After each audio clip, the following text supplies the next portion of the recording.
કેમ છે તબિયત?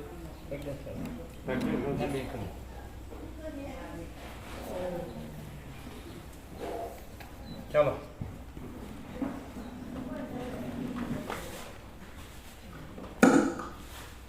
आद्य परब्रह्म सद्गुरु देव की जय।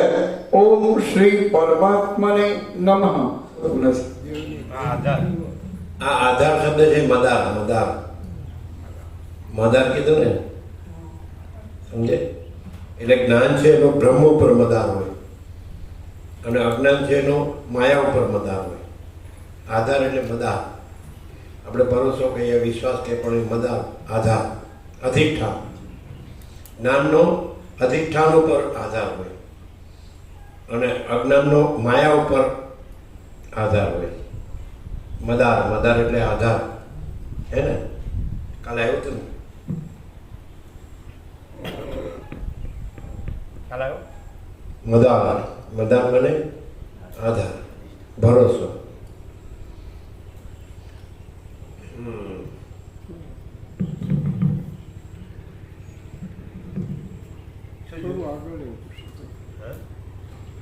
એ આગળ કાઢજો. હે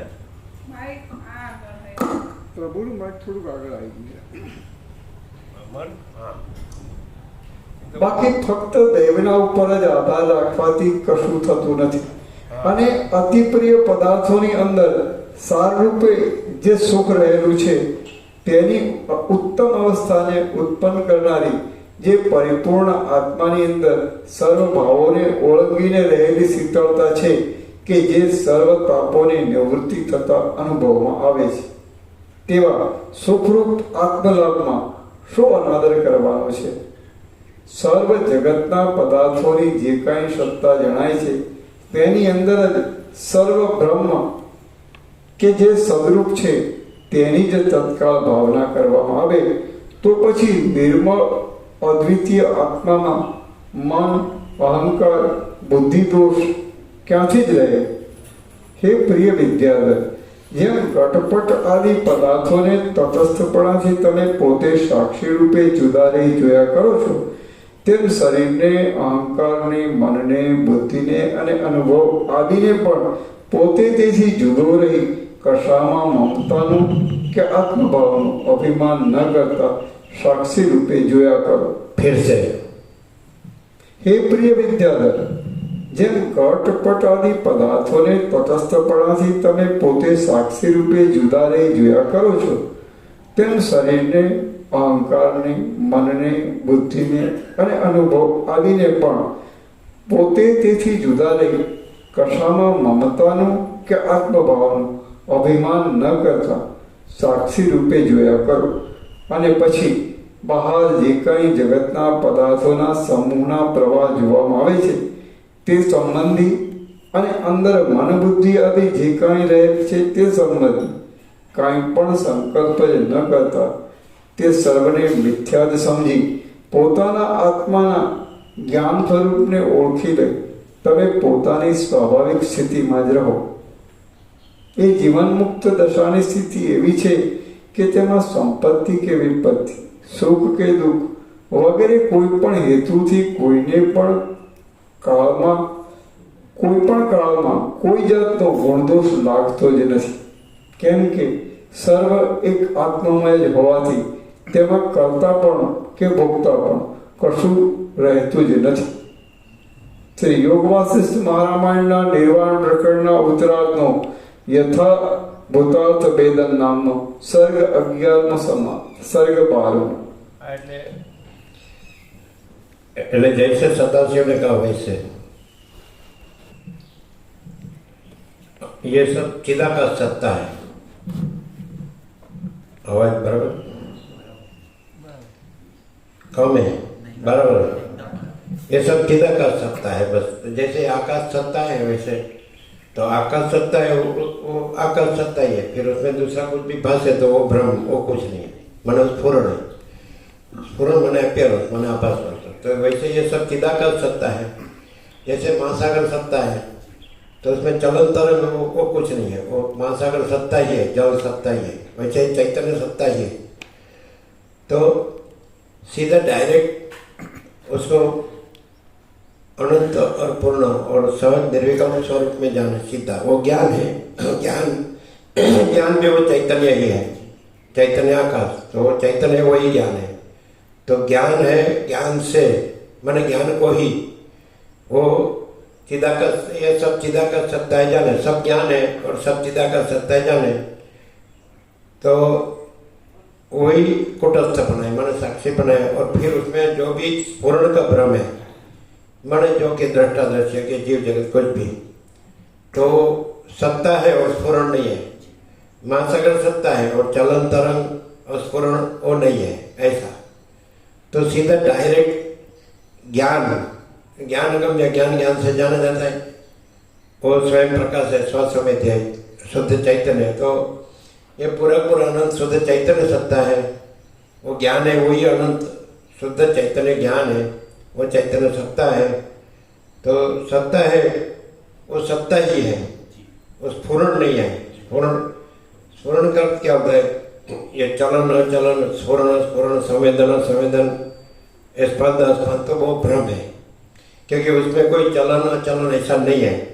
स्फुरण संवेदन स्पंद ऐसा कोई भ्रम, वो चलन ऐसा कोई भ्रम, निराकार जो अनंत एक रस निराकार महाचिदाकाश, अनंत एक रस निराकार सच्चिदानंद है, तो उसमें कोई स्फुरण मन चलन या संवेदन या स्पंद ऐसा कोई भ्रम नहीं है। वो निष्पंद है, निश्चल है, वो निसंवेदन ऐसा निष्पंद, समझ में है, नहीं चलन, उसमें माने उसी को अविद्या कहते हैं, माया कहते हैं। जो चलन का भ्रम है वो नहीं है, उसी को अविद्या माया कहते हैं या प्रकृति कहते हैं, वो नहीं है, वो उसको भ्रम कहते हैं। तो जो भ्रम है वहाँ जो तादाद में अभिनय सभी मन होता है कि ये मैं हूँ, ये मैं हूँ, तो फिर दृष्टादृश्य में तादाद में अभिनय सभी मन होता है कि ये मैं हूँ, ये जगत है। फिर देह में तादाद में अभिनय सभी मन होता है कि मैं देह हूँ, देह मेरा है। फिर देह के संबंध में तादाद में अभिनय स्वाभिमान होता है कि मैं मेरा है। फिर उसके संबंध में मैं दूसरा, मेरा दूसरे का, सब भेदाभेद भाग भेद अनेक। तो ऐसा ये सब संकल्प भ्रम है, और संकल्प भ्रम है वो चलन भ्रम है। अविद्या वासना का संकल्प जैसा होता है जहाँ, तो वैसा वो भासता है। जैसे अनंत महासागर है तो जल ही है निराकार, लेकिन जहाँ जैसा अविद्या वासना का संकल्प होता है, जैसे चक्री तो फिर चक्री और उसका उत्पत्ति स्थिति लय नाम रूप। जैसे अविद्यावासना का संकल्प तरंग तो फिर तरंग और उसका नाम रूप उत्पत्ति स्थिति लय। अविद्यावासना का संकल्प फेड़, फैन, बुलबुल है ना, परपोटा बोलते हैं, बुलबुला।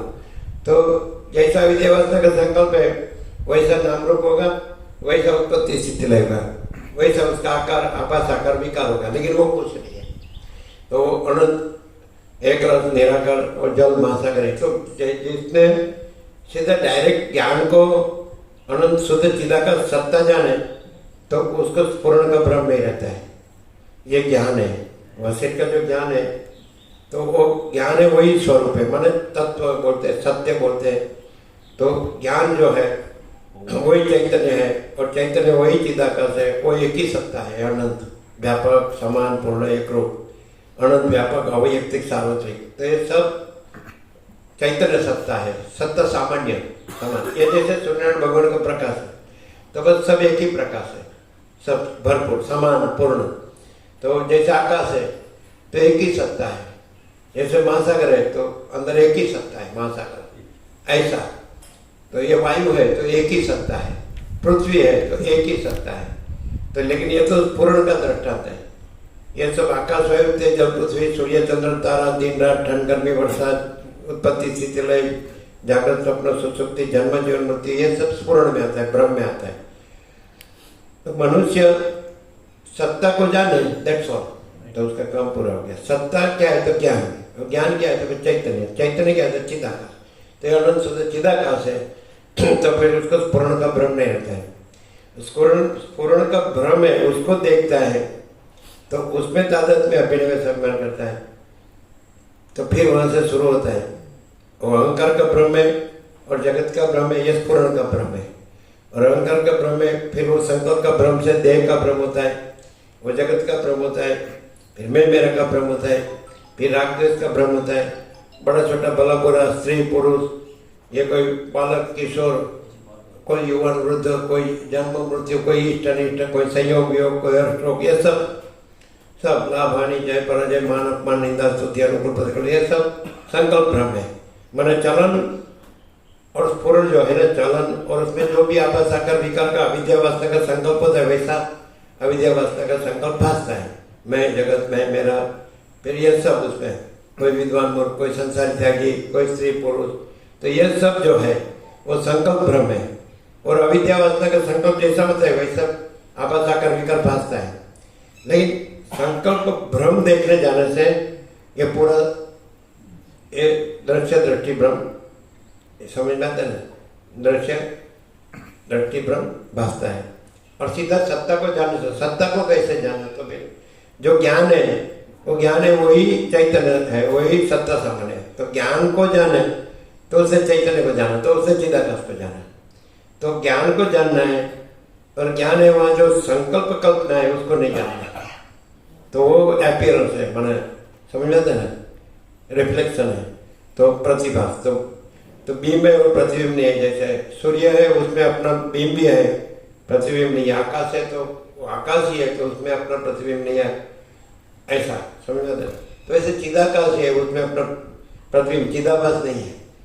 तो आप संकल्प भ्रम देखने जाएंगे तो आपको पूरा सृष्टि भ्रम होगा।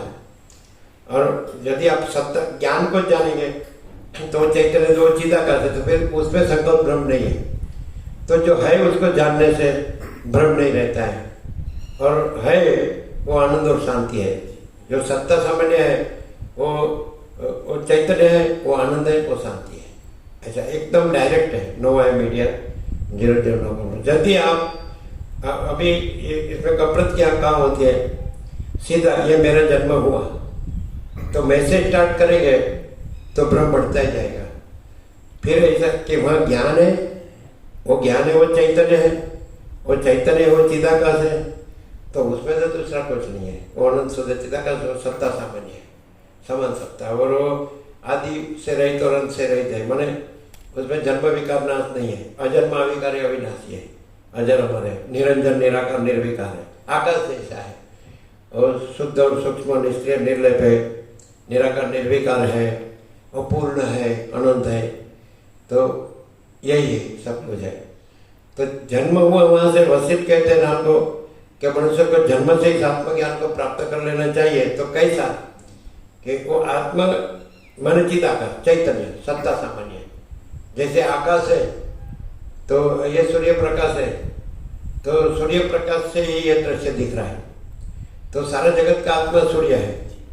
वैसे सूर्य का भी आत्मा वो चिदाकाश है। तो सब जो अनंत सूर्य है, अभी एस्ट्रोनॉमी से तो मनुष्य जानता है, विज्ञान से, कि अनंत सूर्य है, अनंत ब्रह्मांड है, अनंत कल्प है, सृष्टि स्थिति प्रलय, लेकिन सबका अधिष्ठान चिदाकाश है। और ये सब स्फुरण है, भ्रम है। तब दृश्य जो हम देखने जाएंगे, ये अहंकार दृश्य है, ये जगत दृश्य है, ये मैं मेरा दृश्य है, रागद्वेष दृश्य है, जन्म मृत्यु दृश्य है, इष्ट अनिष्ट संयोग योग हर्ष सुख दुख, ये सब दृश्य है। वो सब में भी आ गया कि अहंकार दृश्य है। और जो चैतन्य सत्ता सामने जो ज्ञान है वो साक्षी है। तो आप ज्ञान से अंदर जाएंगे तो वहाँ चैतन्य है और वो चिदाकाश है। फिर वहाँ साक्षीपना भी नहीं है, क्योंकि साक्ष्य नहीं है। वहाँ अहंकार का भ्रम भी नहीं है, जगत का भ्रम भी नहीं है, उत्पत्ति स्थिति लय का भ्रम भी नहीं है, अनेक का भ्रम भी नहीं है, वो कुछ नहीं है, कुछ होता नहीं है। तो अब सीधा ज्ञान से अंदर चले जाइए तो ज्ञान चैतन्य है, चैतन्य जो साक्षी है, तो ज्ञान जानने वाला है यह सब अहम और जगत को, या नाम रूप को, अनेक को, उत्पत्ति स्थिति लय को, पूरा जो ज्ञान है उसके अंदर जाइए तो वो चैतन्य है, वो चैतन्य है, वो सत्ता सामान्य है, चैतन्य, वो चिदाकाश है, ये सब चैतन्य है। जैसे ये सब प्रकाश है अभी दिख रहा है, वो जैसे सब आकाश है जो दिख रहा है, ये सब वायु है, ये सब महासागर में, ये सब महासागर जल है, ये पृथ्वी मिट्टी है। तो वैसे ये तो स्फुरण का ब्रह्म में आता है, ये दृष्टांत है, लेकिन दृष्टांत नहीं है, ये तो कल्पित है, छोड़ देने का, अध्यारोपित है। तो फिर ज्ञान है वो तत्व है, और ज्ञान है वो चैतन्य है। अंदर जाओ अधिष्ठान में, वो चैतन्य है तो वो सत्ता सामान्य है, पूरा चैतन्य ही है, चिदघन अनंत शुद्ध, तो वो चिदाकाश है। तो चिदाकाश में जाएंगे तो वहाँ विवर्त नहीं दिखेगा, अहंकार और जगत का भ्रम नहीं दिखेगा, फिर साक्षीपन भी नहीं दिखेगा। अब तुर्यातीत में पहुंच गए तो तुर्य नहीं दिखेगा, तुर्य नहीं दिखेगा तो साक्ष्य कहाँ से दिखेगा? जो अहंकार और जगत के भ्रम को जानने वाला ही नहीं है, साक्षी नहीं है, तो साक्ष्य तो होगा ही कहाँ से? दृष्टा ही नहीं तो दृश्य होगा कहाँ से?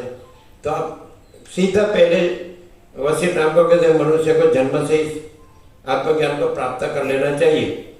तो वो आत्मा है, वही ज्ञान है, वो आत्मा चैतन्य को ही कहा है, ज्ञान को ही कहा है, वो ब्रह्म को कहा है, चिदाकाश को कहा है, तो सेम थिंग। तो कैसे प्राप्त कर लेना चाहिए?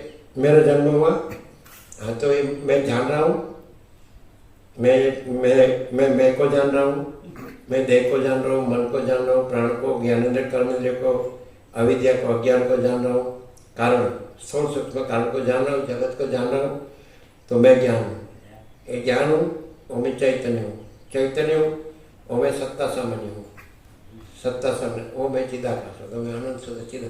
फिर देख रहे एक खास बात इधर से प्रकाश है कि ये जो बाह्य स्थूल, ये जो अहंकार और जगत का भ्रम है, फिर वो बाधित होता है तो उसको वहाँ नहीं ले जाने का।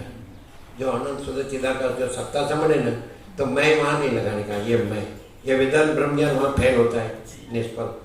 फिर दूसरा, फिर इसको जानने वाला साक्षी रूप में जो है, जिसको रमण ये देह में को खोटा में कहते हैं, और उसको जानने वाला जो साक्षी ज्ञान है चैतन्य, तो उसको सच्चा में कहते हैं, लेकिन वहाँ सच्चा चौपट खोटा भी नहीं है। तो ये साक्षी में भी वहाँ नहीं ले जाने का। यदि मन का आपका बाबा जी ऐसा कहेंगे तो उसने क्या कहा, मेरे अनंत महासागर में एक तरंग रहे या समा जाए तो उसे कोई फर्क नहीं पड़ता, तो उसका मतलब बाबा जी तरंग है और महाचिदाकाश है वो अनंत महासागर है, तो वहाँ मैं बाबा जी नहीं रहते हैं। यदि वो तरंग गया तो वो बाबा जी नहीं है, तो बाबा जी महाचिदाकाश नहीं है, महाचिदाकाश है, मैं बाबा जी महाचिदाकाश ऐसा नहीं है। समझ में आता है? तो मैं रामकृष्ण तो साक्षी में रहा, मैं बाबा जी तो साक्षी में रहा, तुर्य वो लोग संग्रह करता है, वो समझ में आता है? वो लाहिरी वो सबकी अब एंटिटी आप देखते हैं और आइडेंटिटी अलग रहेगी। बाबा जी लाहिरी युक्तेश्वर योगन, रामकृष्ण रमण ज्ञानेश्वर, रामकृष्ण शिव शक्ति दत्त गणपति हनुमान, जीसस क्राइस्ट या मोहम्मद या नानक या जपसुच या बुद्ध या महावीर, ताओ, यहोवा, तो ये साक्षी तक रहेगा।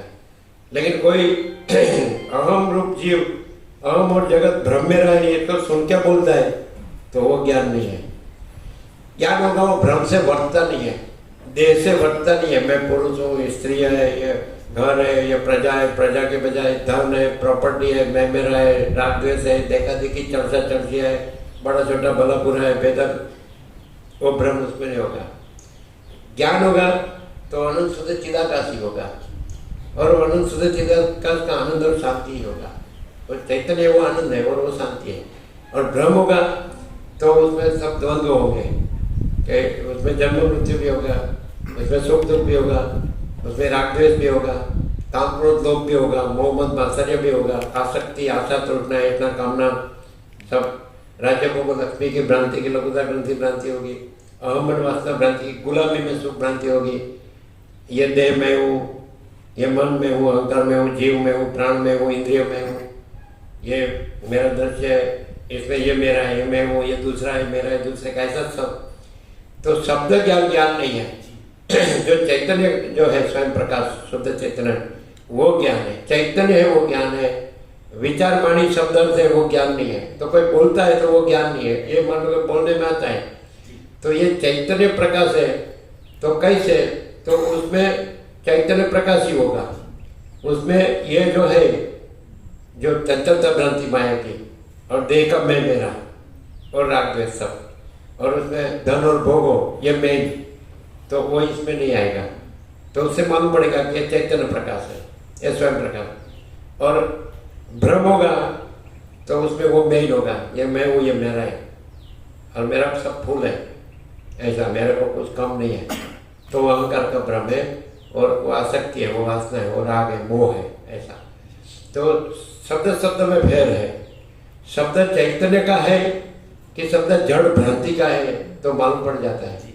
उसमें जड़ भ्रांति का मैं मेरा का बगैर चलता नहीं है, और चैतन्य के शब्दों को जड़ भ्रांति की अपेक्षा नहीं होती है। परम चिदाकाश अनंत पूर्ण निरपेक्ष सत्य, अनंत पूर्ण निरपेक्ष सत्य, वो सापेक्ष ब्रह्म होता है। ये परिच्छिन्न होता है, सीमित मर्यादित होता है कि ये मैं मेरा देह, ये देह पूर्ता ही होता है। और वो अनंत व्यापक होता है कि आकाश जैसा जो चैतन्य है, सत्ता सामान्य है, वो आकाश जैसा अनंत चैतन्य सत्ता है, स्वयं प्रकाश है, स्वसम्यत है, अपने से अनुभव में आने वाला। तो माचिदा का स्वयं प्रकाश अनुभव ज्ञान, तो जो माचिदा का स्वयं प्रकाश है वो अनुभव है, वो ज्ञान है। फिर अनुभव ज्ञान अलग नहीं है। फिर तो आप महाचैतन्य प्रकाश कहो तो अनंत आंखों, अनंत भरपूर महाचैतन्य प्रकाश, तो फिर आकाश जैसा ये सब प्रकाश है। वो प्रकाश कौन रह सकता है? जो यहाँ जो अहंकार का ब्रह्म और जगत का ब्रह्म छोड़ता है, यहाँ मैं मेरा ब्रह्म जो छोड़ता है, फिर अपने को शुद्ध ज्ञान जानता है, वो अंदर उसको शुद्ध चैतन्य जानता है, स्वयं प्रकाश, वो अंदर अपने को आनंद शुद्ध चिदाकाश जानता है। ये आत्म साक्षात्कार है। ये आत्म साक्षात्कार तुरीय तक है, फिर उस स्वयं प्रकाश, फिर ऊपर जाएगा तुरीयातीत, तो फिर आत्म साक्षात्कार भी नहीं है, साक्षी तक जाता है। तो इसके पर ये देह दृश्य में मेरा ये जो है ना, ये जो स्फुरण ब्रह्म है वो कहाँ तक है? अहंकार और जगत का ब्रह्म, और उसमें मैं मेरा ब्रह्म, उसमें उत्पत्ति स्थिति लय जन्म जीवन मृत्यु जागृत स्वप्न सुसुप्ति बड़ा छोटा बड़ा बुरा भेदा भेद अनेक, तो ये स्फुरण का ब्रह्म है, उसके ऊपर उसको जानने वाला ज्ञान चैतन्य, तो उसमें ये सब नहीं है। वो जागृत स्वप्न सुसुप्ति से रहित और उससे पर है, जन्म जीवन मृत्यु से रहित, उससे पर, अनेक से रहित, उससे पर, वो एक है। वो ज्ञान आकाश जैसा है, अनंत है, व्यापक है, समान पूर्ण एक रूप है, और वो नित्य सत्य है और निष्क्रिय निर्लेप है, उसमें चलन का भ्रम नहीं, स्फुरण का। तो साक्षी में जो जाएगा तो उसमें यह भ्रम नहीं होगा कि मैं हूँ, ये जगत है, मैं हूँ, दूसरा मेरा, दूसरे का भेदा भेद और धन और भोगों, उसकी लालच, ये सब उसमें नहीं होगा, है ना। ये हमेशा जो अहंकार के भ्रम से रहा होगा वो धन और भोगों का लोलुप होगा, समझे। और जो साक्षी रहा होगा तो उसमें वो भ्रम नहीं होगा, उससे रहित, पर उसको देखता है, जानता है, लेकिन वो बाधित है, वो नहीं है ऐसे। जैसे जागृत है वो स्वप्न का स्मरण है, लेकिन स्वप्न नहीं है ऐसे है।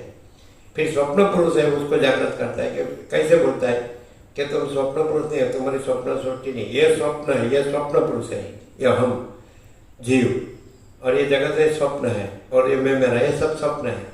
तो साक्षी वाला तुरीय जो है तो वो उसमें ये नहीं है भ्रम, इसे वो कहेगा तेरा भ्रम है तो नहीं है, तो इसको जानने वाला ज्ञान है, और ज्ञान है वो चैतन्य है, और चैतन्य वो चिदाकाश। फिर वहाँ अलग अलग साक्षी का भेद नहीं है, ये बाबा जी है, ये जीसस है, ये बुद्ध है, ये महावीर है, ये ताओ है, ये मोहम्मद है, ये नानक है, ये साक्षी तक है।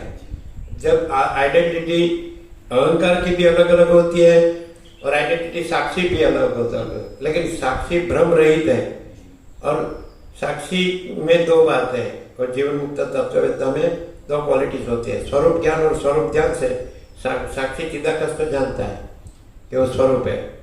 और ये जो भ्रम वाला होता है तो साक्षी को भी नहीं जानता है और चिदाकाश को भी नहीं जानता, खाली शब्द जान के बोलता है, लेकिन वो लंपट होता है, धन और भोगों का लंपट होता है, विषय लंपट होता है, वो भी मालूम पड़ जाता है, उसका देदारी बोल देता है, उसका तेज अलग होता है।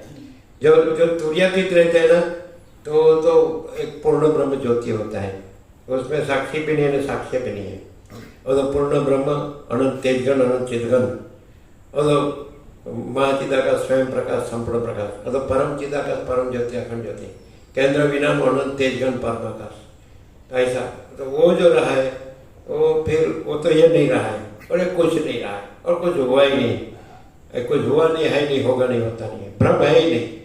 और साक्षी है तो उस साक्षी का जो आइडेंटिटी है कि मैं बाबा जी हूँ, तो वो भ्रम भी तुरीयातीत में नहीं है, उसका निर्वण होगा तो वो तुरीयातीत नहीं रहेंगे, वो नहीं रहेंगे, तुरीयातीत है। ऐसा यहाँ वेदांत में गफलत कहाँ होती है कि वो जो होता है साक्षी उसको ही पूर्ण ब्रह्म कह देते हैं। ये रामकृष्ण उसका अनुयायी होगा तो उसको पूर्ण ब्रह्म कहेगा। रमण का अनुयायी होगा तो उसको पूर्ण ब्रह्म कहेगा। ज्ञानेश्वर का अनुयायी होगा तो उसको पूर्ण ब्रह्म कहेगा। आदि शंकर का अनुयायी होगा तो उसको पूर्ण, ऐसा ये गफलत है। गुरु को पूर्ण ब्रह्म कहना, कोई धर्म को, कोई शास्त्र को, कोई मार्ग को, मत पंथ संप्रदाय को, कोई पद्धति प्रक्रिया रीत फंडा को, कोई कर्मों पर अपना ज्ञान ध्यान को, वो भ्रम है। क्योंकि ये जो है परम चिदाकाश, परम ज्योति, अखंड ज्योति, अनंत पूर्ण परम चिदाकाश, परम शांति, स्वयं सिद्ध, स्वयं प्रकाश, स्वयं पूर्ण स्वस्वरूप, शून्यवास, अनंत कोटि, महाकल्प है ही नहीं। ये भ्रम है, ये कुछ नहीं है। आकाश भी नहीं है, ये अनंत सूर्यो भी नहीं है, अनंत ब्रह्मांडो, अनंत सृष्टि तिथि पर कोई नहीं है, कुछ नहीं, कुछ होता नहीं है। और समष्टि जो साक्षी साक्ष्य है वो ब्रह्म और ईश्वर हिरण्यगर्भ विराट। तो ब्रह्म साक्षी है, ईश्वर हिरण्यगर्भ विराट साक्ष्य है। और व्यष्टि में आत्मा साक्षी है, जीव मन और देह साक्ष्य है। तो समष्टि साक्षी साक्ष्य भी नहीं और व्यष्टि साक्षी साक्ष्य भी नहीं है। ये द्वैत, ये भेद भी परम चिदाकाश, परम ज्योति, अखंड ज्योति में कुछ नहीं है। फिर इधर साक्षी को आप ब्रह्म को, तो यहाँ गफलत है। कोई अवतार को मानता है, कोई विश्व विभूति को मानता है, कोई जगत गुरु को मानता है, कोई देव देवी को मानता है, तो उसको ब्रह्म कहता है। ऐसा नहीं है। तो ऐसा निरूपण व्यास में है, वशिष्ठ में नहीं है। वशिष्ठ ऐसा शिव पुराण कहेंगे तो शिव ब्रह्म है, भगवती देवी भागवत कहेंगे तो फिर देवी ब्रह्म है, विष्णु पुराण कहेंगे तो विष्णु ब्रह्म है, रामायण कहेंगे तो राम ब्रह्म है, भागवत कहेंगे तो कृष्ण ब्रह्म है, महाभारत कहेंगे तो कृष्ण। ये गफलत वशिष्ठ में नहीं है। वशिष्ठ कहेंगे बस परम चिदाकाश सबसे बड़ा सब कुछ है। परम चिदाकाश आकाश से भी अत्यंत बड़ा, परम चिदाकाश आकाश से भी अत्यंत सूक्ष्म, परम चिदाकाश आकाश से भी अति निर्मल, परम चिदाकाश आकाश से भी अति असंग, परम चिदाकाश सबसे बड़ा सब कुछ है। तो यहाँ फिनिश। फिर ये सब, ये उपदेश का उपचार है, साक्षी साक्ष्य तक है, दृष्टा दृश्य तक है। दृष्टा दृश्य अहंकार के ब्रह्म में, जगत के ब्रह्म में आता है। ये जो जीव है ना अहंकार, उसका जो दृष्टा और दृश्य है, वहाँ दृष्टा दृश्य आएगा। इससे ऊपर जो है, इसको जानने वाला, उसमें ये नहीं है भ्रम, जागृत स्वप्न सुषुप्ति से ऊपर है, उसको जानने वाला वो साक्षी। तो वो साक्षी सच है। तो साक्षी तक सच्चा में कहा है रमन ने, इसको खोटा में कहा है अहम रूप जीव, ये जगत स्वप्न ब्रह्म में। तो वो साक्षी जो सच्चा में है वो भी तुर्यातीत में नहीं है, क्योंकि आइडेंटिटी अलग अलग है। एक तरंग, जैसे रामकृष्ण परमहंस ने कहा कि राम और कृष्ण भी सच्चिदानंद सागर के दो लहर, दो तरंग। तो वो तरंग महासागर है, फिर तरंग महासागर नहीं है, तरंग नहीं है और महासागर महासागर। तरंग का उत्पत्ति स्थिति लय आविर्भाव तिरोभाव है कि भाई त्रेता में राम हुए, द्वापर में कृष्ण हुए, ऐसा। लेकिन वो काल बाल नहीं है, देश काल द्रव्य क्रिया उत्पत्ति स्थिति लय नाम रूप कुछ नहीं है। और वो परब्रह्म अखंड सच्चिदानंद इसको बोलते हैं। तो वो महाचिदाकाश ज्योति अनंत अखंड अभेद, महाचिदाकाश ज्योति महातत्व महासामान्य, महाचिदाकाश ज्योति महासत्ता महाचैतन्य, महाचिदाकाश ज्योति महाआनंद महाआनंद शांति महाशांति। तो महाचिदाकाश कैवल्य अनिश्चितता आर पार, कैवल्य सदा एक रूप वाली वन, माने सब एक ही है तत्व या सत्य या चैतन्य। तत्व को चैतन्य का है, लेकिन चैतन्य का चैतन्य नाम भी नहीं है, ऐसा वैसे कहते हैं। तो इसका विचारवाणी शब्द नहीं है, नाम रूप नहीं है। लेकिन ये जब एक्सप्रेस होता है तो उसमें प्रकाश के सिवा कुछ नहीं होता है। महाचिदाकाश जब अपने में अपने को एक्सप्रेस करता है, ये ब्रह्म में भी जो ब्रह्म अपने में कुछ नहीं है, वो ब्रह्म में महाचिदाकाश अपने को प्रकट करता है। तो उसमें स्वयं प्रकाश, संपूर्ण प्रकाश ही होता है, ये ब्रह्म कुछ नहीं होता है। और वो परम आनंद, परम शांति होता है, ये कुछ नहीं होता है, ऐसा। और इसमें अज्ञान अंधकार ही होता है और दुख अशांति ही होता है, समझ जाते हैं नहीं? तो ऐसे मालूम पड़ जाता है। तो ये यहाँ तुर्य के ऊपर जो तुर्यातीत है, जो अपरिच्छिन्न परमाकाश परम चिदाकाश है, जो टोटालिटी में महाचिदाकाश है, ultimate reality reality in totality, अंतिम सत्य सत्य संपूर्णता में। तो ये है परम सत्य परम तत्व, परम चिदाकाश परम सत्य परम तत्व। इसलिए यह सरल श्रवण जो हो रहा है वो साक्षी साक्ष्य से हो रहा है। और ये प्रकाश जो है तो वो परम चिदाकाश परम ज्योति अखंड ज्योति है। महाचिदाकाश स्वयं प्रकाश संपूर्ण प्रकाश है, पूर्ण ब्रह्मानंद तेज गण अनंत चित घन है, केंद्र विनानो अनंत तेज घन परमाकाश। परमाकाश अखिल आत्मा पूर्ण ब्रह्म का ब्रह्मय्य है। तो जिसको ये जो है परम चिदाकाश परम पद पूर्ण विश्रांति लास्ट, फिर जिस जगह से वापस इस ब्रह्म में आना नहीं है, उसके लिए यह है। और जिसको पैसे और भोगो चाहिए उसके लिए यह नहीं है। सीधी बात, direct, no immediate, 0 no compromise, अलग निरंजन। चलो क्लियर है? एकदम क्लियर। वो प्रभु क्लियर? चलो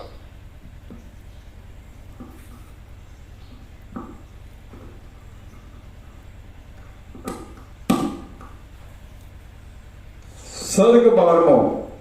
આ 12મા સર્ગમાં અહંકાર ભ્રાંતિ માત્ર છે। જગતનો જે ભ્રમ જોવામાં આવે છે એ એક ચૈતન્ય તત્વનું વિવર્તન છે અને તેમ થવામાં અવિદ્યા કારણરૂપ છે। માટે અવિદ્યા अविद्या का होता है अर्थ, जो चलन भ्रम है वो स्पंद भ्रम, संवेदन भ्रम, स्फुरण भ्रम। तो जो महासागर में जल में जो चलन का भ्रम है वो दृष्टांत है। महासागर भी उसी में है, विवर्त में ही है, आभास, ये भी भ्रम ही है। तो लेकिन दृष्टांत से समझ, क्योंकि ये भ्रम में है इसलिए भ्रम के दृष्टांत से समझता है, इसलिए वशिष्ठ भ्रम के दृष्टांत। फिर बोलते हैं मैं जो दृष्टांत देता हूँ वो कल्पित है, इसको छोड़ देने का। फिर तुमको ज्ञान को जान के, चैतन्य को जान के, चिदाकाश को जान के, फिर दूसरा कुछ नहीं है और परम शांति है, ऐसा। तो चलन का जो भ्रम दिखता है, जो वही अविद्या है, वही माया है, जो स्पंद भ्रम है। समझ में आता है? वो कुछ नहीं है। समझ में आता है? वही अविद्या है, वही माया। फिर अविद्या के वासना का संकल्प, फिर मैं जगत, फिर मैं मेरा, फिर देह, फिर दृष्टा दृश्य। तो ये पूरा स्थूल होता है, कारण सूक्ष्म स्थूल। तो कारण क्या है? तो अविद्या वासना, चलन भ्रम। लेकिन उसमें जैसी वासना होती है वैसा संकल्प होता है। फिर सूक्ष्म में आया, संकल्प सूक्ष्म में आया। फिर अहम और जगत स्थूल में आया। जैसे वराण होती है भाप, वो जल होता है घट्ट होके, वो बर्फ होता है। तो वस्तु एक ही है, लेकिन मायाकाश, चित्ताकाश, भूताकाश। तो पहला कारण ज्ञान है, कारण माया, वो मायाकाश। फिर वो घट्ट होता है तो सूक्ष्म चित्ताकाश, संकल्प आकाश। वो घट्ट होता है तो भूताकाश, ये आपका दिख रहा है। आकाश में तेज और पृथ्वी, दृश्य प्रपंच, यह अखिल सचराचर, जड़ चेतन, सावर निगम, चराचर, अणु, प्राणी पदार्थ, व्यवहार, जन्म जीवन मृत्यु, जागृत स्वप्न सुसुप्ति, अनेक सब दिख रहा है ना, ये भूताकाश। इसका सूक्ष्म चित्ताकाश, संकल्प आकाश, उसका कारण मायाकाश। वो माया, वो भ्रांति, वो चलन भ्रम। महासागर में चलन वो है ही नहीं, वो भ्रम है, वो कुछ नहीं है। फिर महासागर तो चिदाकाश, ऐसा। तो महासागर है और बाकी कुछ नहीं, मायाकाश, चित्ताकाश, भूताकाश नहीं। तो ये अभी ये कहाँ है? ये भूताकाश में। और क्या समझता है? मैं चिदाकाश। समझ में आता है? ये कुछ नहीं है, ये जीव जगत भ्रम है, स्फुरण ये भ्रम है। फिर कारण संकल्प, उसका कारण संकल्प, वो भ्रम है। उसका कारण माया, चलन भ्रम, वो भ्रम है, कुछ नहीं। प्राण और चित्त सूक्ष्म शरीर में आता है, चित्ताकाश में आता है। समझ में आता है? तो जो तरंग, चलन तरंग में, तो जो चलन मूला विद्या है वो माया है। फिर चलन नहीं है, तरंग में नहीं है, मतलब प्राण चित्त भी नहीं है। फिर जीव जगत भी नहीं है, स्थूल भूताकाश ये नहीं है, और फिर चिदाकाश नहीं है। तो ये ज्ञान ही, ज्ञान से जाना जाता है, ज्ञान गम्य। और ज्ञान ही चैतन्य है, और चैतन्य ही चिदाकाश है, ऐसा। ये भ्रम नहीं है, करके करके ज्ञान है और भ्रम नहीं है, ऐसे ही जाना सकता है, जाना जा सकता है। विवेक है ये। भ्रम को जानेगा तो भ्रम में रहेगा, ज्ञान को जानेगा तो चिदाकाश रहेगा। तो ज्ञान है वो चैतन्य है, चैतन्य वो चिदाकाश। और दूसरा अंदर भ्रम रखेगा, पैसे और भोगों का वासना रखेगा, आसक्ति, राग, मोह रखेगा, तो ज्ञान का खाली बोलना ही होगा। तो ज्ञान का जो क्वालिटीज है, गुण उसका लाभ नहीं होगा, आनंद शांति का लाभ नहीं होगा। अंदर जो है वही मिलेगा। अंदर वो धन और भोग लंपट होगा तो उसका ही द्वंद्व मिलेगा सब। समझ में आता है? और यदि वो ज्ञान निष्ठ होगा तो चैतन्य में जाएगा, चिदाकाश में जाएगा, तो परम शांति पाएगा। ऐसा जो सत्य में जाता है उसको सत्य का आनंद और शांति मिलती है। जो असत्य भ्रम में रहता है उसको असत्य का दुख और शांति मिलता है। तो ये कोई बताने का, बोलने का, किसी को दिखाने का विषय नहीं। अंदर कुछ, बाहर कुछ, बोलना कुछ, करना कुछ, उसका काम नहीं है। प्रैक्टिकल होगा तो फिर ये ब्रह्म से नहीं रहेगा। ब्रह्म से रहता है और ज्ञान का बोलता है तो ज्ञान नहीं, वो भ्रम है। और ज्ञान रहता है और ज्ञान का न बोले और अंदर भ्रम न हो तो आनंद और शांति होती है। इसलिए ये कोई वखाण करने की या स्तुति करने की या महिमा करने की वस्तु नहीं है, ये सत्य है। चैतन्य सत्य है। कोई ऐसा कुछ ये सब दिख रहा है, ये हमको ये सब दिख रहा है, ये क्या है?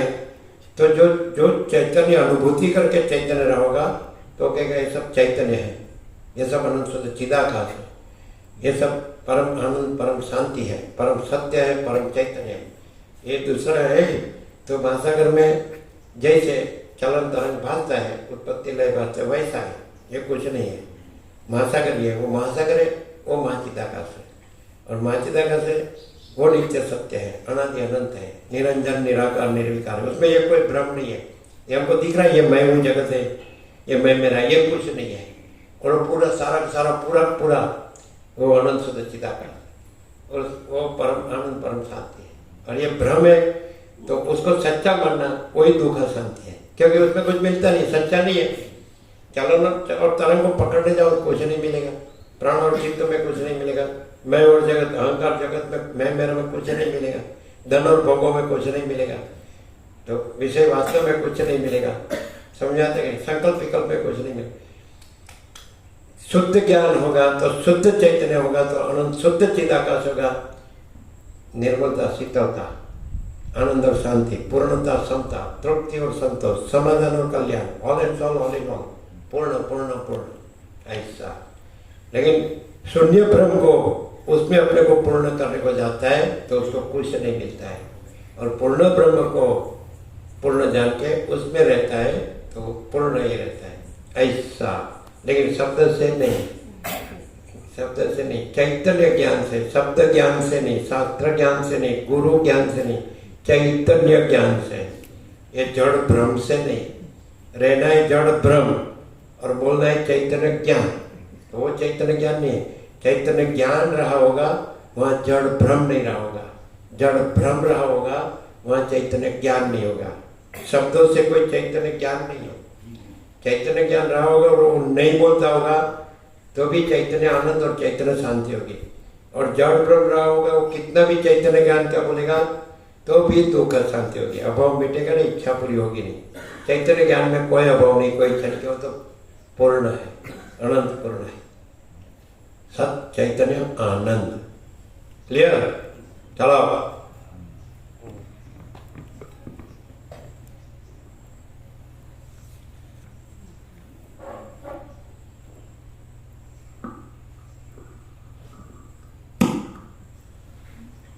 આ 12મા સર્ગમાં અહંકાર ભ્રાંતિ માત્ર છે।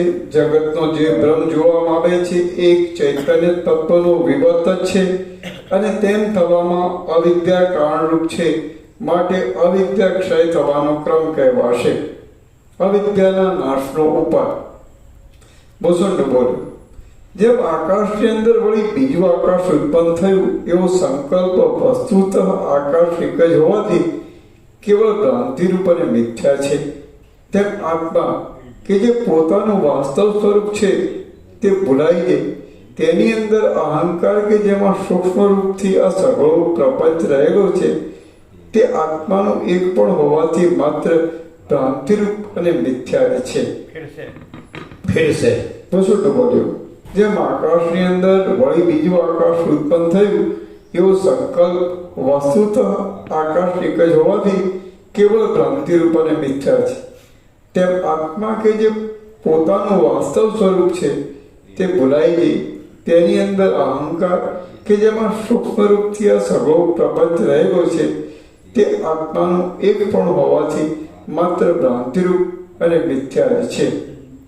આત્માનું એક પણ તે માત્ર एक पण होवाથી बीजो देखाय छे ते भ्रम ज छे। अच्छा, अभी इसमें क्या आएगा? साक्षी से जो उपदेश का उपचार करते हैं पोतानो स्वरूप, वो सच्चा में रहेगा, उससे साक्षी पहचाना जाता है। परम चिदाकाश, परम ज्योति, अखंड ज्योति में ये अहंकार का भ्रम ये मैं है जगत में, ये भी नहीं ले जाने का, और साक्षी में है वो भी नहीं ले जाने का। वो बाबा जी का है, जीसस का है, नानक का है, जसरत का है, मोहम्मद का है, महावीर बुद्ध का है, महावीर का है, जब कोई भी यहोवा ताओ, तो मैं अगर अपना स्वरूप, तो वो सच्चा में भी तुर्यातीत में नहीं है, मैं नहीं ले जाने का। मैं रखा ना, वो भी साक्षी तो नहीं होगा, यह अहंकार का भ्रम ही होगा, यह मैं हूँ, यह मेरा है, ऐसा होगा। साक्षी का मैं होगा तो यह मैं नहीं हूँ और ये सब नहीं है, मैं उसको जानने वाला हूँ, विटनेस साक्षी चैतन्य। लेकिन उसका मैं है तो मैं लाहिरी महाशय हूँ, मैं युक्तेश्वर के। तो परिच्छिन्न साक्षीपन का साक्ष्य सापेक्ष परिच्छिन्नपना होगा। परम चिदाकाश का वो अनंत पूर्ण निरपेक्ष, तो वो परिच्छिन्नपना नहीं होगा। साक्षी साक्ष्य सापेक्ष जो परिच्छिन्नपना है वो भाग का जल, और वहाँ चलन और तरंग स्फुरण का भ्रम, अहम जगत। तो क्या अधिष्ठान जल है भाग का, तो भाग का स्फुरण का भ्रम है, तो भाग का जल का परिच्छिन्न बना रहेगा। वो परिच्छिन्न नहीं है, वो अनंत महासागर ही है। लेकिन जब भाग का स्फुरण का भ्रम को जानने वाला अपने सब समझता है, तो बाबा जी तो एक तरंग, लाहिरी तो एक तरंग, युक्तेश्वर तो एक तरंग, योगानंद तो एक तरंग, समझ में आता है। रामकृष्ण तो एक तरंग, रमण तो एक तरंग, ऐसा। और परम चिदाकाश परम ज्योति अखंड ज्योति, तो साक्षी साक्ष्य, और भाग का जल भी नहीं है और भाग का स्फुरण का भ्रम भी, मैं जगत, वो भी नहीं। साक्षी में स्फुरण का भ्रम बाधित है, समझ में। साक्ष्य में स्फुरण का भ्रम में तादाद में अभिनय से अभिमान है कि मैं जीव होने जगत है, समझ में। तो वो दोनों अनंत में नहीं है, अनंत ही अनंत है, अनंत में अनंत ही है। तो यहाँ क्या है, अनंत ही अनंत है, अनंत में अनंत ही है। क्लियर? जरा भी यहाँ संबंध में गफलत नहीं होनी चाहिए।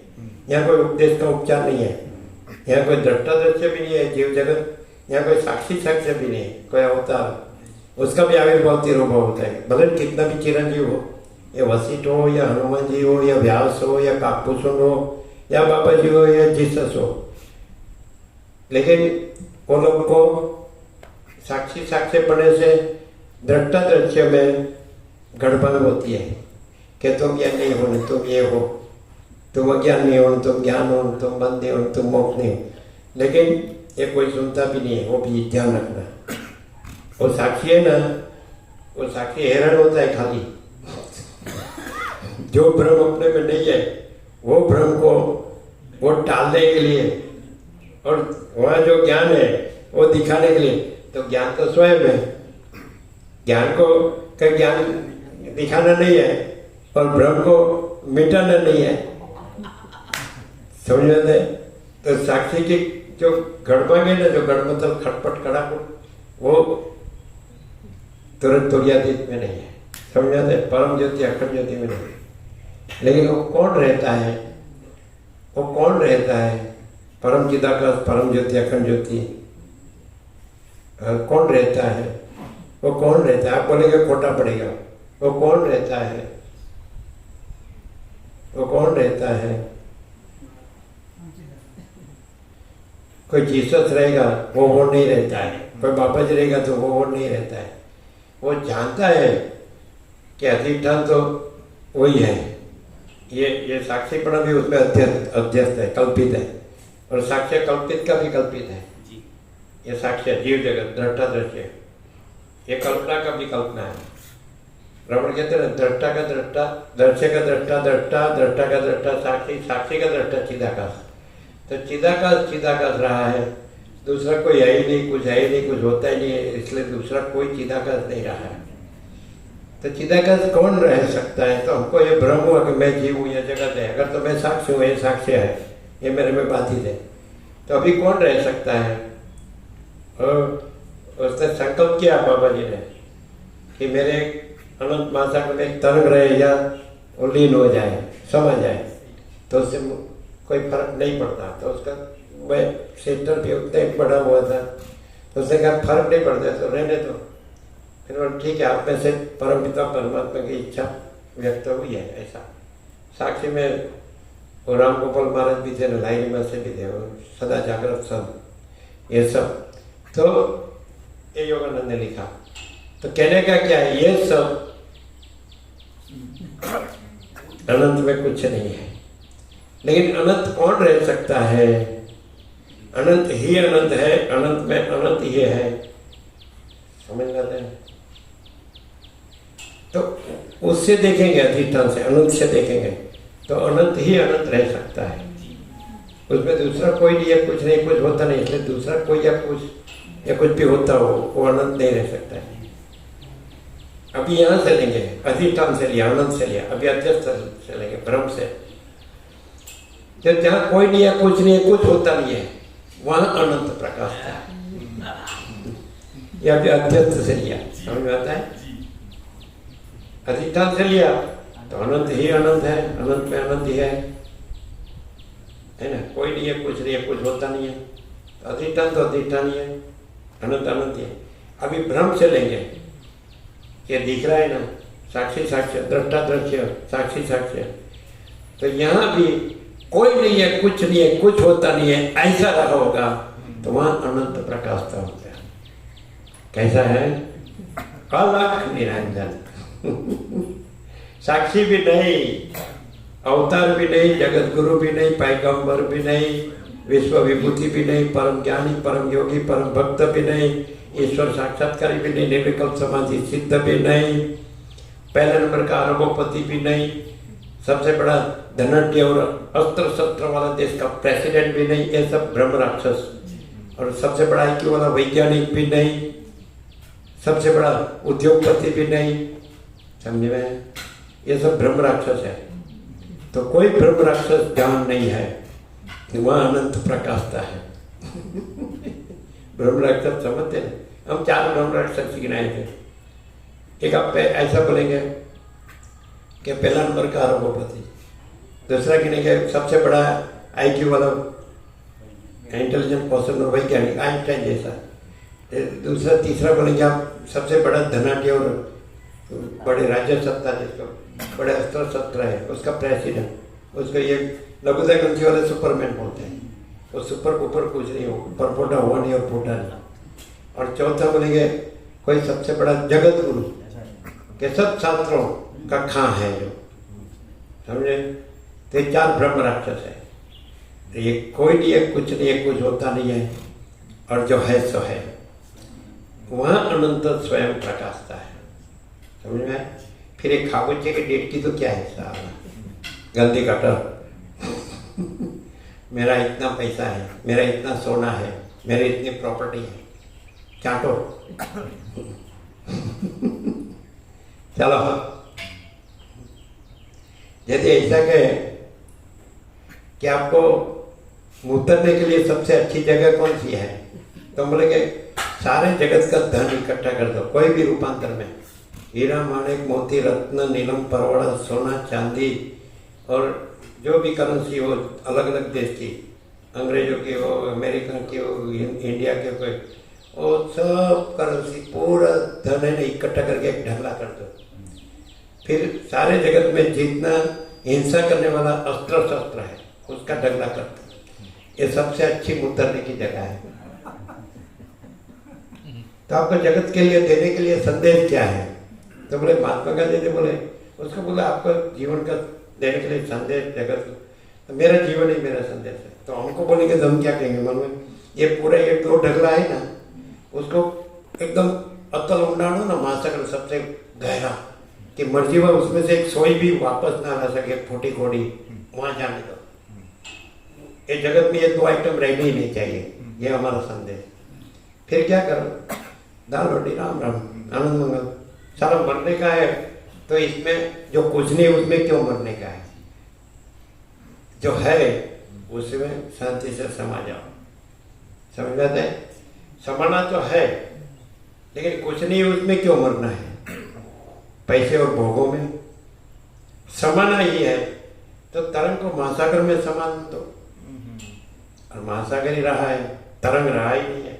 वो ब्रह्म को समाने दो, और ब्रह्म हुआ ही नहीं है, हुआ नहीं है, नहीं होगा, नहीं होता नहीं। लोग जिससे हुए हैं जिसके हैं, है ना, उसको भूल के, उसको छोड़ के, उसमें जो कुछ नहीं है पैसे और वो, उस पे मरते हैं।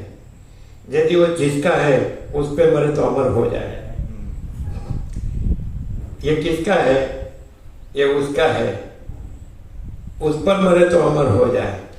लेकिन ये उसमें जो कुछ नहीं है उस पे मरता है, समझ आता है? इसलिए उसकी तो कोई गति ही नहीं है। चलो,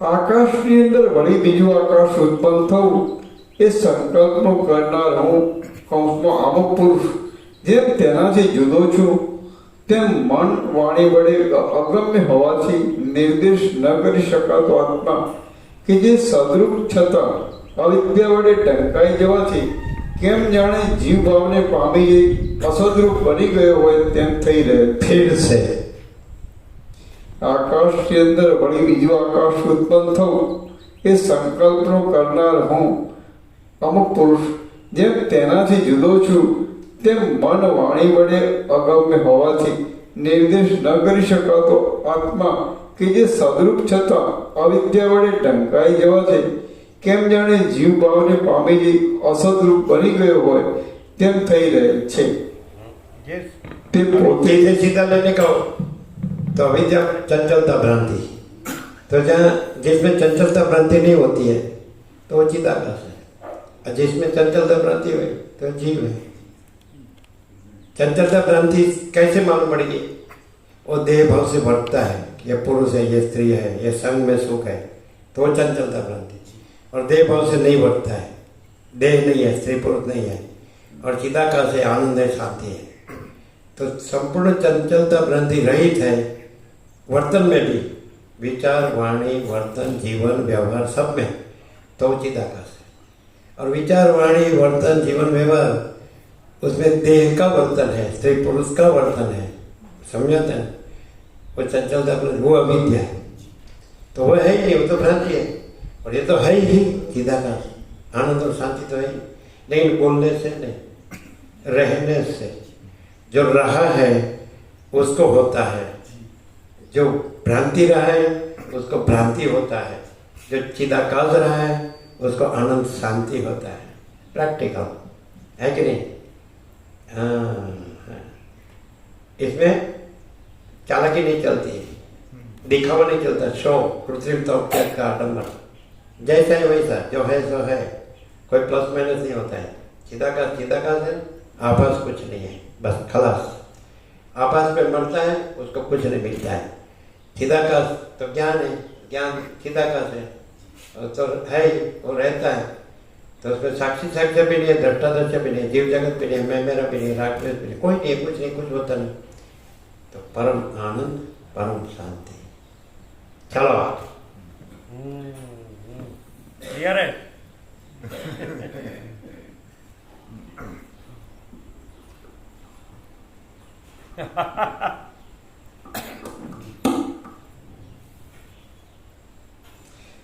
તે પોતે ચિદાભાસ રૂપે જુદો કલ્પાઈ જઈ પોતાના ભૂલાઈ ગયેલા આત્મ સ્વરૂપમાં જ અહંકાર વગેરેની કલ્પના કરે છે।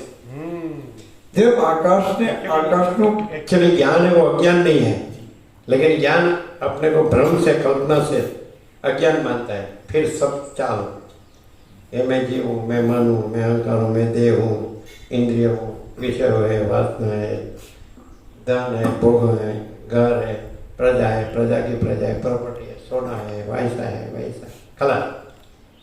ज्ञान अपने में अज्ञान का भ्रम करता है, तो ये सब उल्टी चालो चक्कर। और ज्ञान अपने को ज्ञान जानता है, तो उसमें तो ज्ञान है ही, तो उल्टे चक्कर है भी।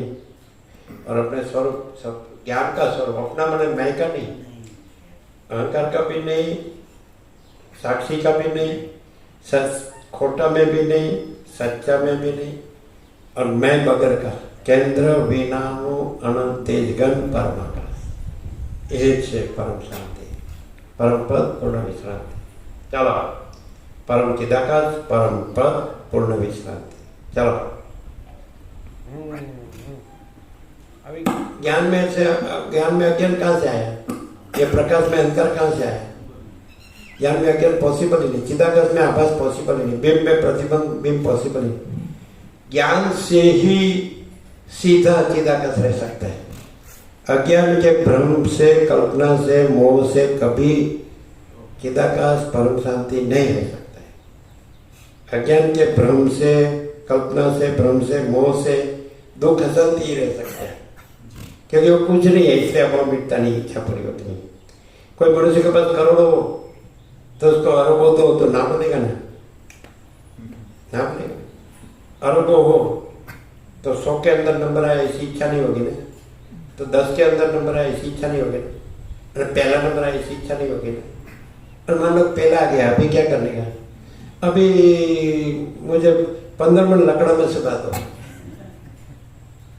मेरी सब इच्छा पूरी होगी। तो सीधे सीधे वो लास्ट इच्छा ही रजू कर दो यार, इतना ऊपर से नीचे दम पछाड़ करने की क्या जरूरत? सीधा अरे तुम नहीं सोचोगे कि चार्जर ऊपर के ले जाए, सुला देंगे, लगा देंगे, तुमको कोई चिंता करने की जरूरत नहीं। चलो और जिसके पास वो पहले नंबर का रोगपति हो, है ना, तो यमदूत लेने आए तो वो डगला पड़ा होगा ना, वो कहेगा हमारे सांप को नहीं लेने जाने देंगे। अरे चल सांप वाली, चल सांप, हमारे सांप। उसके घर में सांप का सांप होता है ना, वो भी कहता है जाने दो, तो सांझे खिचड़ी बेगा तो थी है, ये सांप को जाने दो। ऐसा ना कुछ दम नहीं था उसमें, सांप का सांप बोलेगा ऐसे। चलो अभी सब मेरे हाथ में आ गया, वो गया तो अच्छा हुआ।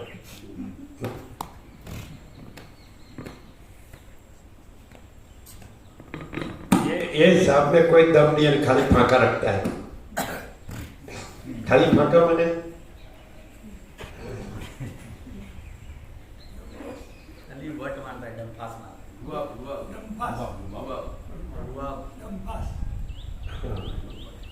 साहेब से એટલે ના આવડે।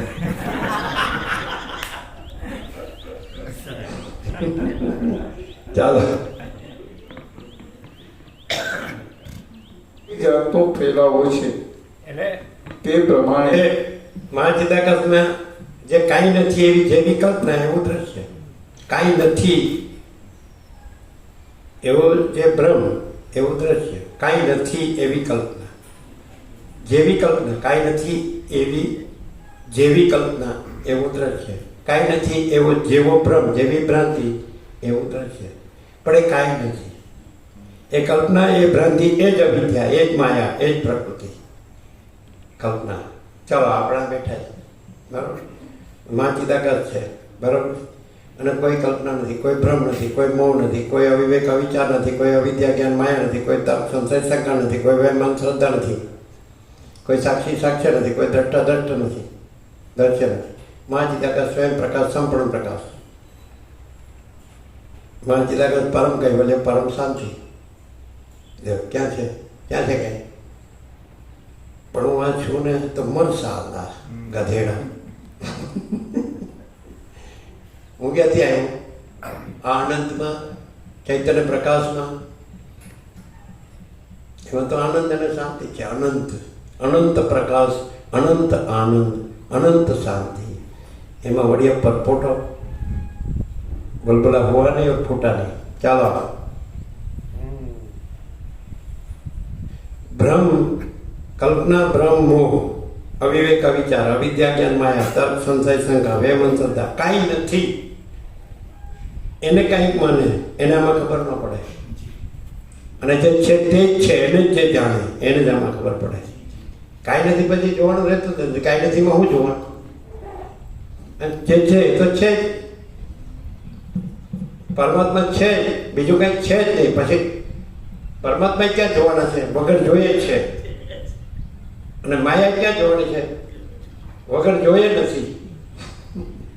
પરમાત્મા ન જુઓ તોય છે જ, અને માયા જુઓ તોય નથી। એ જોવું એક ખોટી કલ્પના, ખોટો ભ્રમ, ખોટી ભ્રાંતિ અને ખોટો મોહ. સમજે? કાંઈ નથી એ જોવું એ ખોટી કલ્પના, ખોટી ભ્રાંતિ, ખોટો મોહ, ખોટો અવિવેક, ખોટો અવિચાર. અને છે ન જુઓ તો જ છે, જોનારો જ નથી અને ન જોનારો નથી. પરમાત્મા ન જુઓ તો જ છે, માયા જુઓ તો નથી જ. પરમાકાશ મહાપૂર્ણ, મહામાયા મહાશૂન્ય, 0 ચલો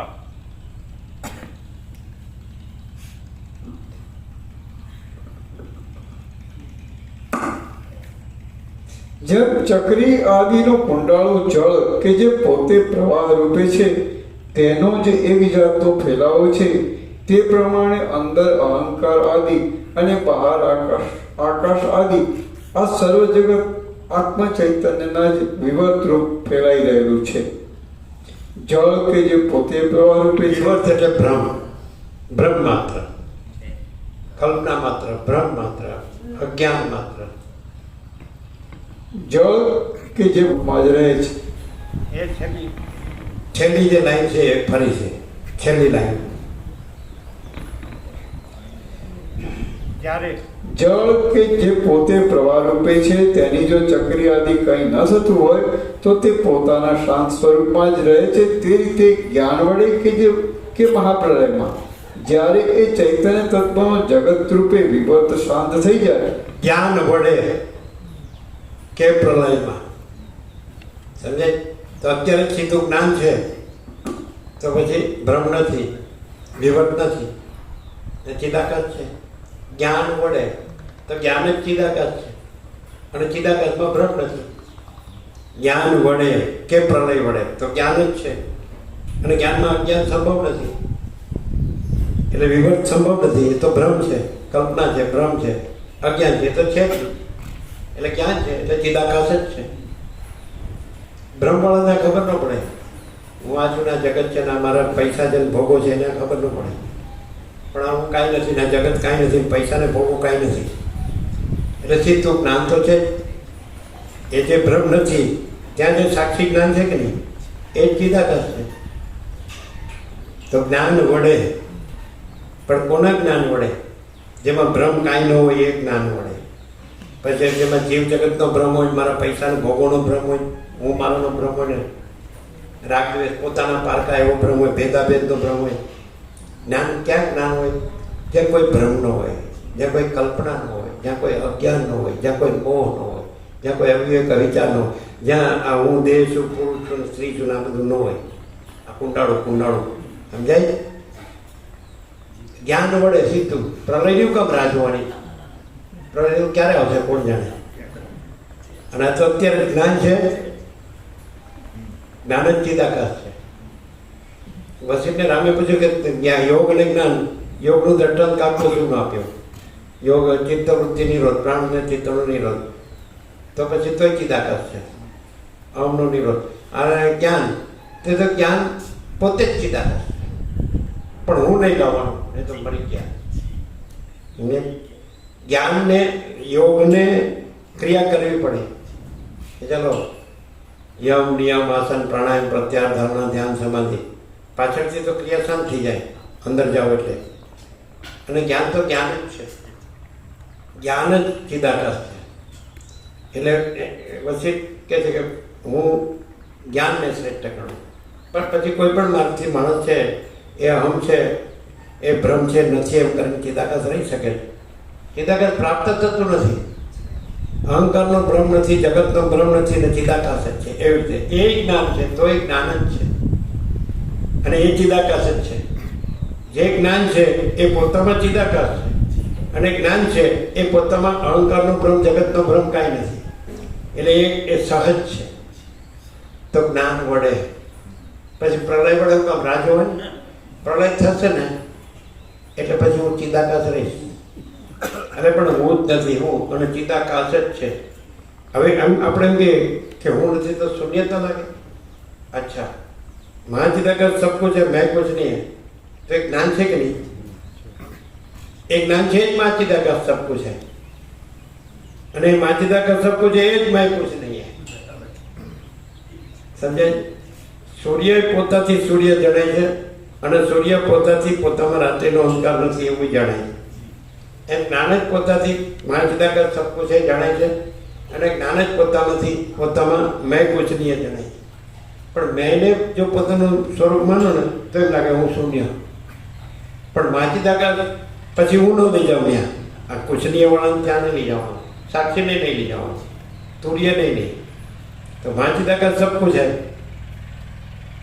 એ જ જ્ઞાન એ જ્ઞાન એ જ માचिदा का એ જ જ્ઞાન કેટલું સહજ પણ જ્ઞાન સાથે કે माचिदा का સાથે કે ચૈતન્ય સાથે એ આ સ્ફુરણનો આ જીવ જગતનો અહમ કાનો બ્રહ્મ અને સાક્ષીનો અહંકાર એકે નહીં લઈ જવાનું આપણી ડિક્શનરીમાંથી હું છે ને કાઢી જ નાખવાનું અને એટલે परम चिदागत परम ज्योति अखंड ज्योति यही सब कुछ है इसके सिवा कुछ नहीं है एकदम एब्सोल्यूट है ना ये ए टू जेड एक ही प्रकाश समझे પછી બીજી એબીસીડી આવે જ નહીં એમાં ચાલો આ કોને ખબર પડે ખબર ખાલી ભ્રમ હોય ને તોય ખબર કોને પડે ખબર જેને એમ કમસે કમ થાય ને કે આખો પ્રકાશ છે અને આખો ભ્રમ કાંઈ નથી જો એવો વિવેક થાય ને તો થોડોક ભાસ થાય સમજે પણ પેલું હાંચવી રાખ્યું હોય ને એ પાછું આગળ વધવાનું રહે ચાલો હજી થોડુંક જ છે હજી તો હજી થોડુંક વધે ને હજી આમ લગભગ અમુક પેઢી સુધી તો ચાલે એટલું જ છે થોડી 2-3 વધુ પેઢી સુધી જલસા કરે ને હવે કાંઈ કર્યા વગર પડ્યા ભ્રાંતિને તો કઈ એનો કઈ શીંગડા પૂછડા ચાલો આમ કેટલી પેઢી સુધીનો ટાર્ગેટ છે આ નરવા પૂછડો આ તમારા ઉત્તર ગુજરાતનું હાસ્ય એટલે શું ખબર છે એકદમ બોગસ અહીંથી જ હોય અહીંથી ન હોય અહીંયા હોય ને એ અહીંથી હોય माचिदा का हंसता है समझा और ये मैं हंसता है हम भी कुछ कम नहीं એવું છે અરે તમારી તો ચાલો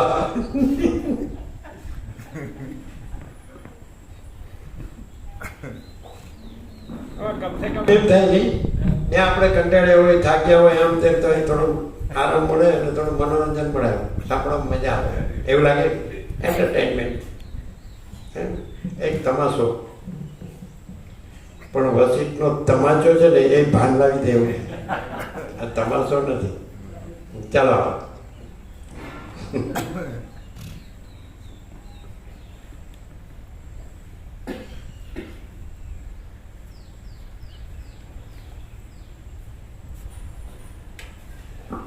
જ્ઞાન વડે કે પ્રલય વડે આ અંદર આમ ભાગવા માર્યા કરે હા જો શોધે એને જડે શોધો જ્ઞાન વડે કે પ્રલય વડે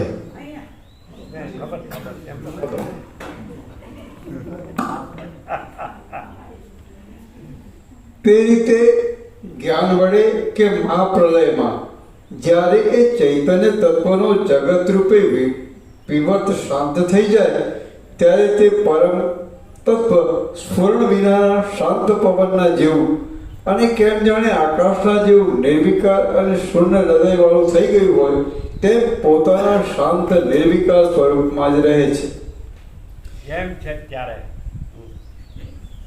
એક રસ થઈ રહેલ સર્વ દ્રશ્ય પ્રપંચથી શૂન્ય અત્યારે તમે બધા વેદાંતિ બ્રહ્મજ્ઞાની હોય ને સાધુ સંન્યાસી હોય કે ગુરુ હોય કે પોતાના સંત માનતા બનાવતા ત્યાગી એમ કે કર્મ પર જ ભાગે કંઈક સારું કરો પણ આનાથી સારું શું જેના વિના બીજે એક વિના બીજું કાંઈ નથી પણ પેલું એમાં કાંઈ નથી એવું કાંઈ સારું કરો આમાં એવું હતું કે થોડું કર્મ ત્યાગ એ ત્યાગ નથી અને અહંકારનો બ્રહ્મ ને સાક્ષીનો બ્રહ્મ એ ન હોય તો તો કર્મ કર્મ નથી. સમજાય? ચાલ.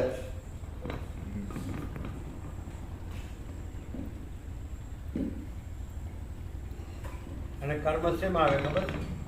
કર્મ સંકલ્પ બ્રહ્મમાં આવે, અહંકારના બ્રહ્મમાં આવે, વાસના બ્રહ્મમાં આવે. સમજાય? અને ચિદાકાશ છે એમાં સંકલ્પ બ્રહ્મ જ નથી. અવિદ્યા, વાસના, ચિત્ત, અહમ જગત હે એ નહીં. એટલે આવું નિર્વિકાર આકાશ જેવું એ પરમ શાંત એ છે. ચાલો.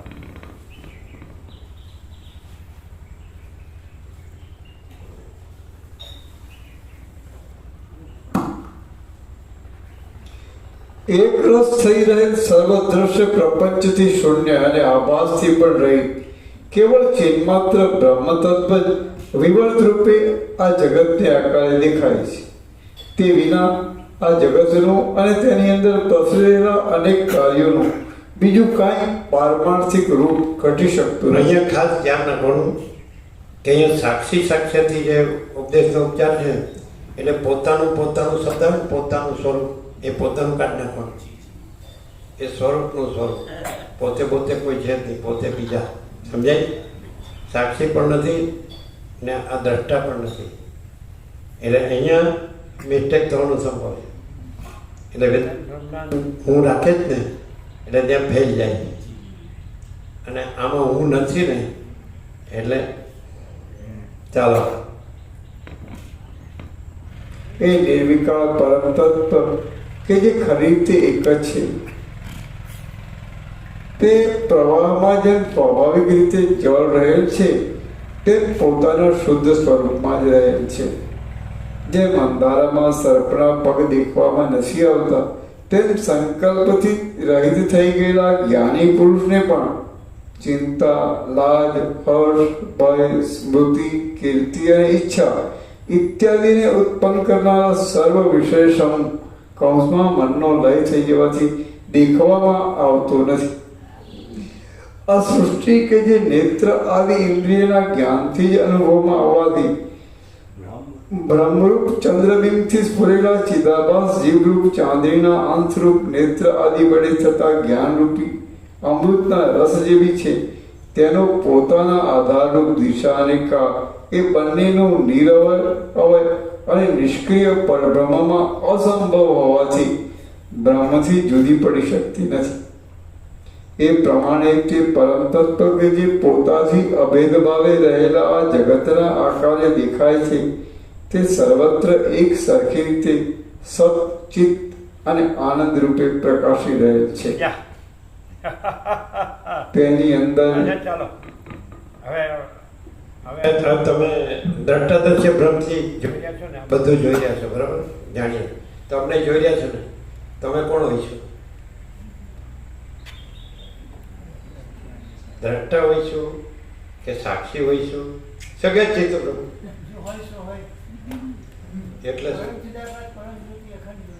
પણ આ માણસ જેવો દેખાય છે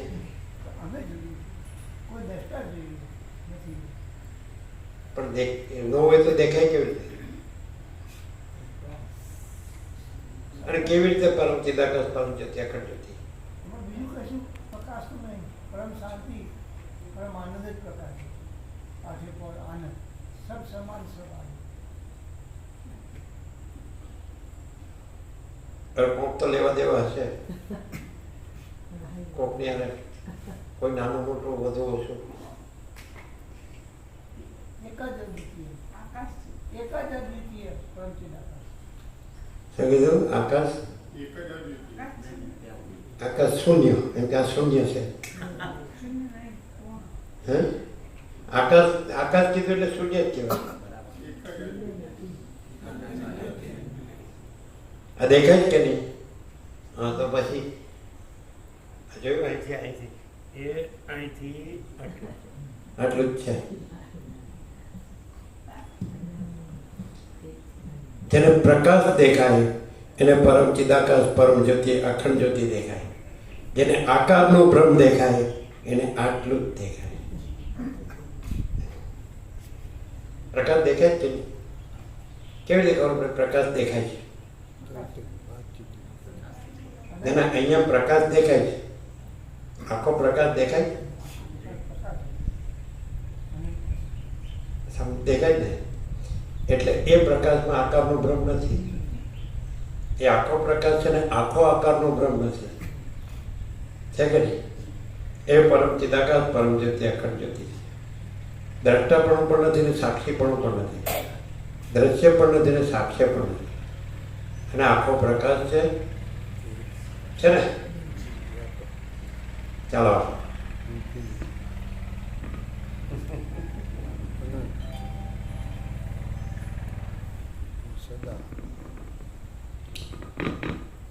પ્રકાશના શબ્દો પ્રકાશ જ છે,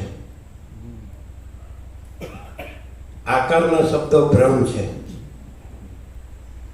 પ્રકાશના શબ્દો પ્રકાશ જ છે, આકારના શબ્દો ભ્રમ છે, એ કાંઈ નથી. ક્લિયર? ચાલો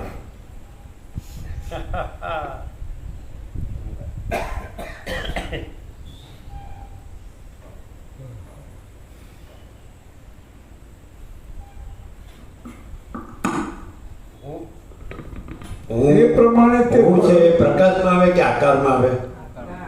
જગત છે પ્રકાશમાં આવે કે આકારમાં આવે?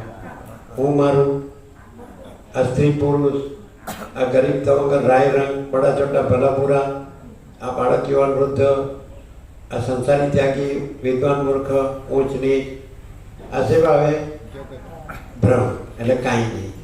અને પ્રકાશ નિરંજન નિરાકાર નિર્વિકાર अनंत चैतन्य प्रकाश, अनंत चैतन्य शांति. ये शांति इधर है, ये प्रकाश इधर है. नो भ्रांति बिजनेस. चलो भ्रांति हो तो खबर पड़े शू हो खबर? भ्रांति हो शू हो खबर?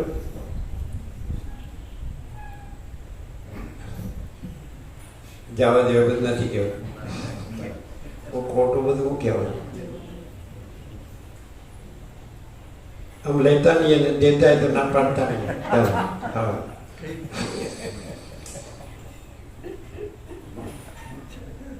चलो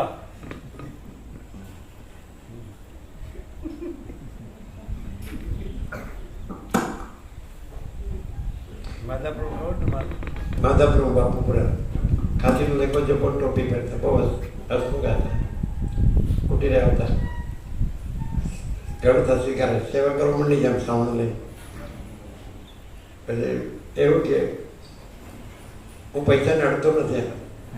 હવે તમે માણસા સ્કૂલે જાઓ બાપુપુરાથી તો કંડક્ટરની ટિકિટ તો કઢાવી પડે, એટલે કે હું આમ ખીચો ખોલું એટલે લઈ લે, અને પાછું મૂકવાનું હોય પાછું મૂકી દે, લઈ જતા. તો કે તમે આપો ને સાહેબ, બધા ઓળખતા જ હોય કે હું અડતો નથી. ચાલો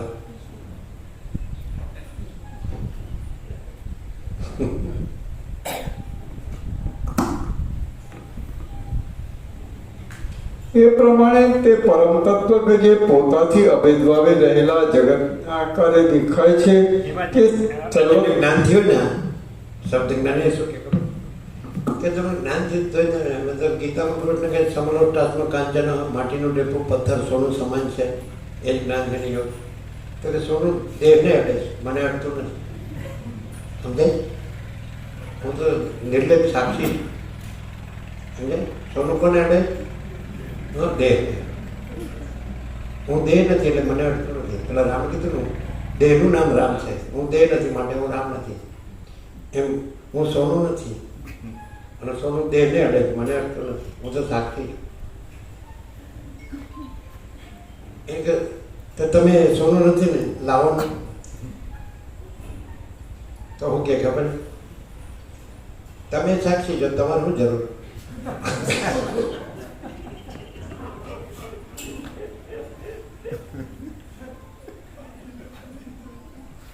ચાલો આને એવું કહેવાય ખબર છે? જમાનાના ખાઈ બધેલા. એટલે હું ખાઈ કાબલી. ચાલો એને તો એમ ન લાગે હું કાબેલ છું, હું કાબેલ છું.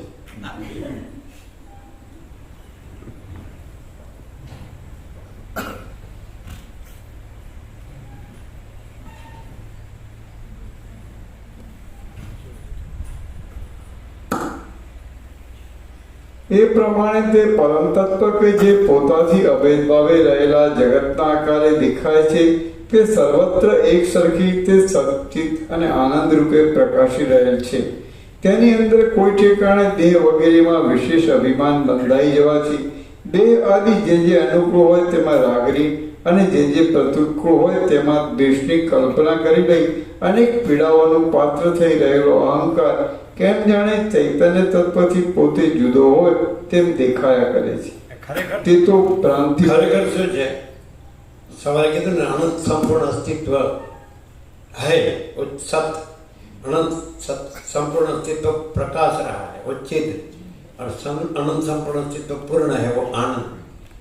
तो कोई ठिकाना देह में तादाद में अभिनिवेश अभिमान करके मैं हूँ, फिर ये अनुकूल है तो राग, ये प्रतिकूल है तो द्वेष, फिर अनेक, फिर चिंता.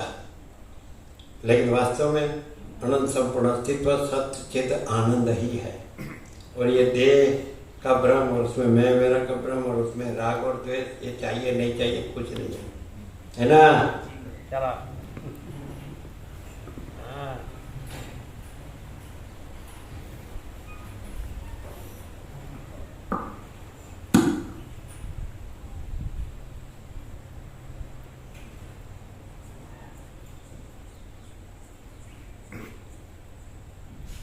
તે તો ભ્રાંતિ વડે અજ્ઞાનમાં અથડાતા ચિત્તનું જ એક રૂપ છે કે જે ચિત્તની અંદર જળમાં જેમ અનેક ચક્રીઓ રહે તેમાં જગત, તેના જીવો અને તેના બંધમોક્ષ આદિની અનેક કલ્પનાઓ રહેલી છે.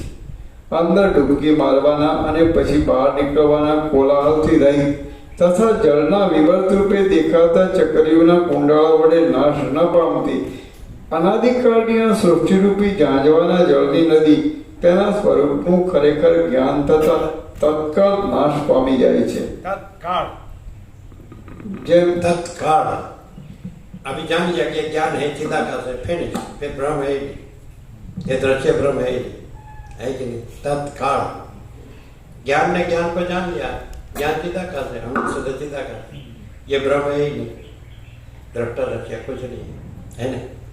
चलो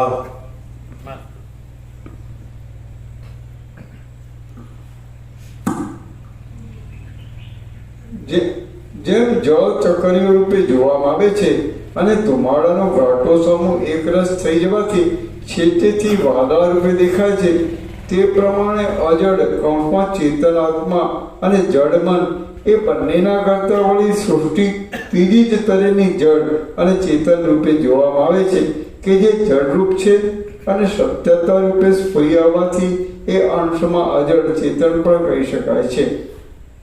જેમ લાકડું કે જે જાતે જડ છે તેને કરબથ વડે વેરી સાફ બનાવી તેના ચક્રી આદિ ચેતન ધર્મવાળા અનેક ચિત્રો બનાવવામાં આવે છે, તેમ પરમ તત્વ કે જે પોતે એક જ હોવાથી દિશા કાળ આદિ મર્યાદાથી રહિત છે તેમાં જળ ચેતન રૂપે દેખાતી આ સૃષ્ટિ ભ્રાંતિ વડે કલ્પવામાં આવી છે.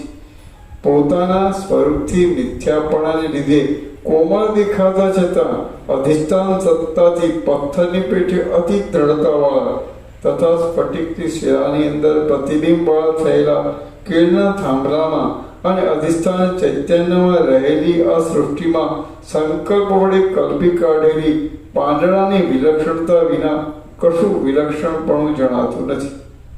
હજારો ખરીઓના, હજારો મસ્તકોના, હજારો આંખોના, હજારો હાથોના અને હજારો મુખોના હાવભાવને બતાવનારા આકારો અને ચેષ્ટાવાળા અનેક પર્વતોને, જરાયુજ, અંડજ, ઉદ્ભીજ અને સ્વેદજ એ આદિ અનેક પ્રાણીઓના શરીરોને, દિશાઓને, દેશોને અને નદીઓને એક પ્રાદેશ માત્ર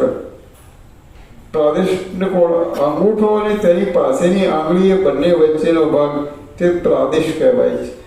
એ દેશોને અને નદીઓને એક પ્રાદેશ માત્ર જેટલા જ ભાગમાં ધારણ કરી રહેલ અંદર શૂન્ય કૌંસમાં શૂન્યતાવાળું અને નિરવય નિશાળ અનેક તરેના રાગો વડે રંગાય વિરાગ વૈરાગ્યને જુદા રંગવાળું રંગ મટાડનારું હૃદય વડે વિરાગ વડે થનારી શુદ્ધિથી જતું રહેનારું દેવો દૈત્યો ગંધર્વો વિદ્યાધરો અને મોટા નાગો વાળા જળ સ્વરૂપ વાળા પવન કૌશમાં શ્રુતાત્મા અને વાયુ તે જળ સ્વરૂપ વાળા પવન વડે ચલાયમાન સર્વનાથી ઉત્કૃષ્ટ ચેતન તત્વે કૌશમાં બ્રહ્મ ચૈતન્ય અને જીવ ચૈતન્ય કૌશ પૂરો રચે પરામર્શને કૌશમાં વિચારને અને બીજાના સંઘર્ષણને સહન ન કરી શકતું પ્રકાશવાળું સુંદર રમણીય અને વિકલ્પ વડે અનુભવમાં આવતું આ જગત પટમાં ચિત્રરૂપે આલેખેલા કોઈ મોટા રાજ્યના જેવું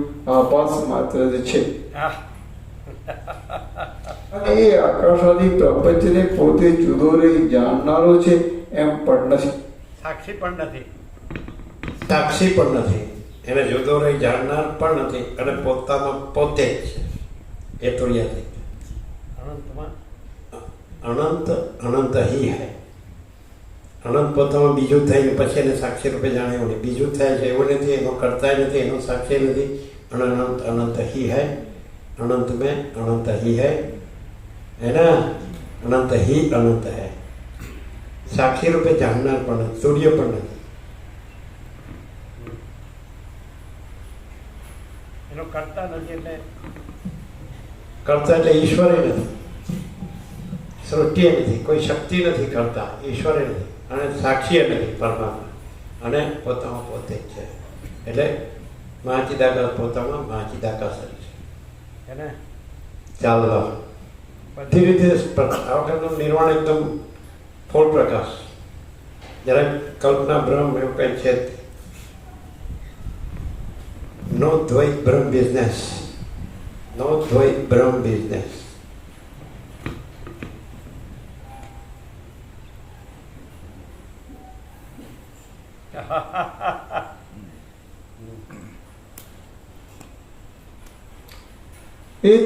એ સબ તો વિકલ્પ માત્ર છે, બાકી આત્મા તો પોતાના વાસ્તવ સ્વરૂપમાં જ રહેલ છે. પ્રથમ વ્યવહારિક દશામાં રહી અધ્યારોપ દ્રષ્ટિથી દેશકાળ આદિની રચનાનો અંગીકાર કરી લઈ ચેતન તત્વની આકાશ આદિ પ્રપંચ રૂપે દેખાવાની વાત અમે કહીએ છીએ. તેથી તેમાં જળ તરંગના દ્રષ્ટાંતો સમાનપણું જરા પણ છેટે જતું નથી, પણ બરાબર ઘટતું આવે છે. જેમ જળના તરંગ આદિ રૂપે થવામાં અમુક દેશકાળ હોય છે, તેમ આત્મતત્વના પણ જગત આદિ રૂપ વિવર્ત થવામાં અમુક દેશકાળની કલ્પના કરવામાં આવે છે. એટલે દ્રષ્ટાંતિક સિદ્ધાંતની બરાબર સંગતિ મળે છે. તમે સીધું ચિદાકાશથી જુઓ ને, ચિદાકાશથી જાણો ને આ બધું આનંદ સુધી ચિદાકાશ, તો તમને ખ્યાલ આવશે કે એમાં આપણે મર્યાદિત દેશને મર્યાદિત કાળી કલ્પના માત્ર છે, બ્રહ્મ માત્ર છે નહીં. કોઈ ભેદાભેદ કે ભાગભેદ છે જ નહીં. અનંત અખંડ અભેદ જ છે મહાચિદાકાશ જ્યોતિ. સીધે સીધું તમે જો મહાચિદાકાશ જ્યોતિ અનંત અખંડ અભેદ જુઓ ને, સમજાય તો આખું અનંત છે. તો એમાં ભાગભેદ કરનારા મર્યાદિત સીમિત દેશકાળ એ કલ્પના છે જ નહીં, એ ભ્રમ જ છે. ખબર પડે? આકાશ છે તો આ બાજુનો આકાશ, આ બાજુનો આકાશ, આ બાજુનો આકાશ, ઉપરનો આકાશ, નીચેનો આકાશ, પાછળનો, આખું આકાશ અનંત અખંડ અભેદ છે. તો એવા જે આપણે કાંઈ ઈશાન, અગ્નિ, નૈઋત્ય, વાયવ્ય, સમજાય, અથવા પૂર્વ, પશ્ચિમ, ઉત્તર, દક્ષિણ, તો એ જે ભાગભેદ છે મર્યાદિત, એ ભ્રમ જ છે, કારણ કે અનંત જ છે. અને પરમાકાશ અનંત, સંપૂર્ણ અનંત, સર્વત્ર પરમાકાશ, નિરંજન, નિરાકાર, નિર્વિકાર. એટલે દેશકાળની કલ્પના કંઈ છે જ નહીં. ટાઈમ, સ્પેસ એન્ડ કોઝેશન, દેશકાળ અને કારણ કાર્ય, કોઝેશન એટલે કારણ કાર્ય છે જ નહીં. અને મહાચિદાકાશ જ્યોતિ અનંત અખંડ અભેદ. ચાલો એને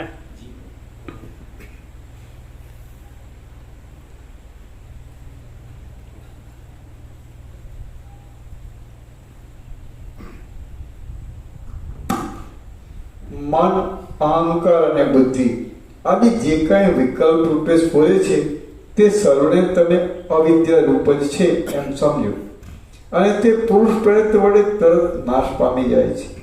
અવિદ્યાનો અડધો ભાગ એ શેના વડે? પુરુષ પ્રયત્ન. પુરુષ પ્રયત્ન એટલે જ્ઞાન. જ્ઞાન વડે પછી અજ્ઞાન ભ્રમ છે.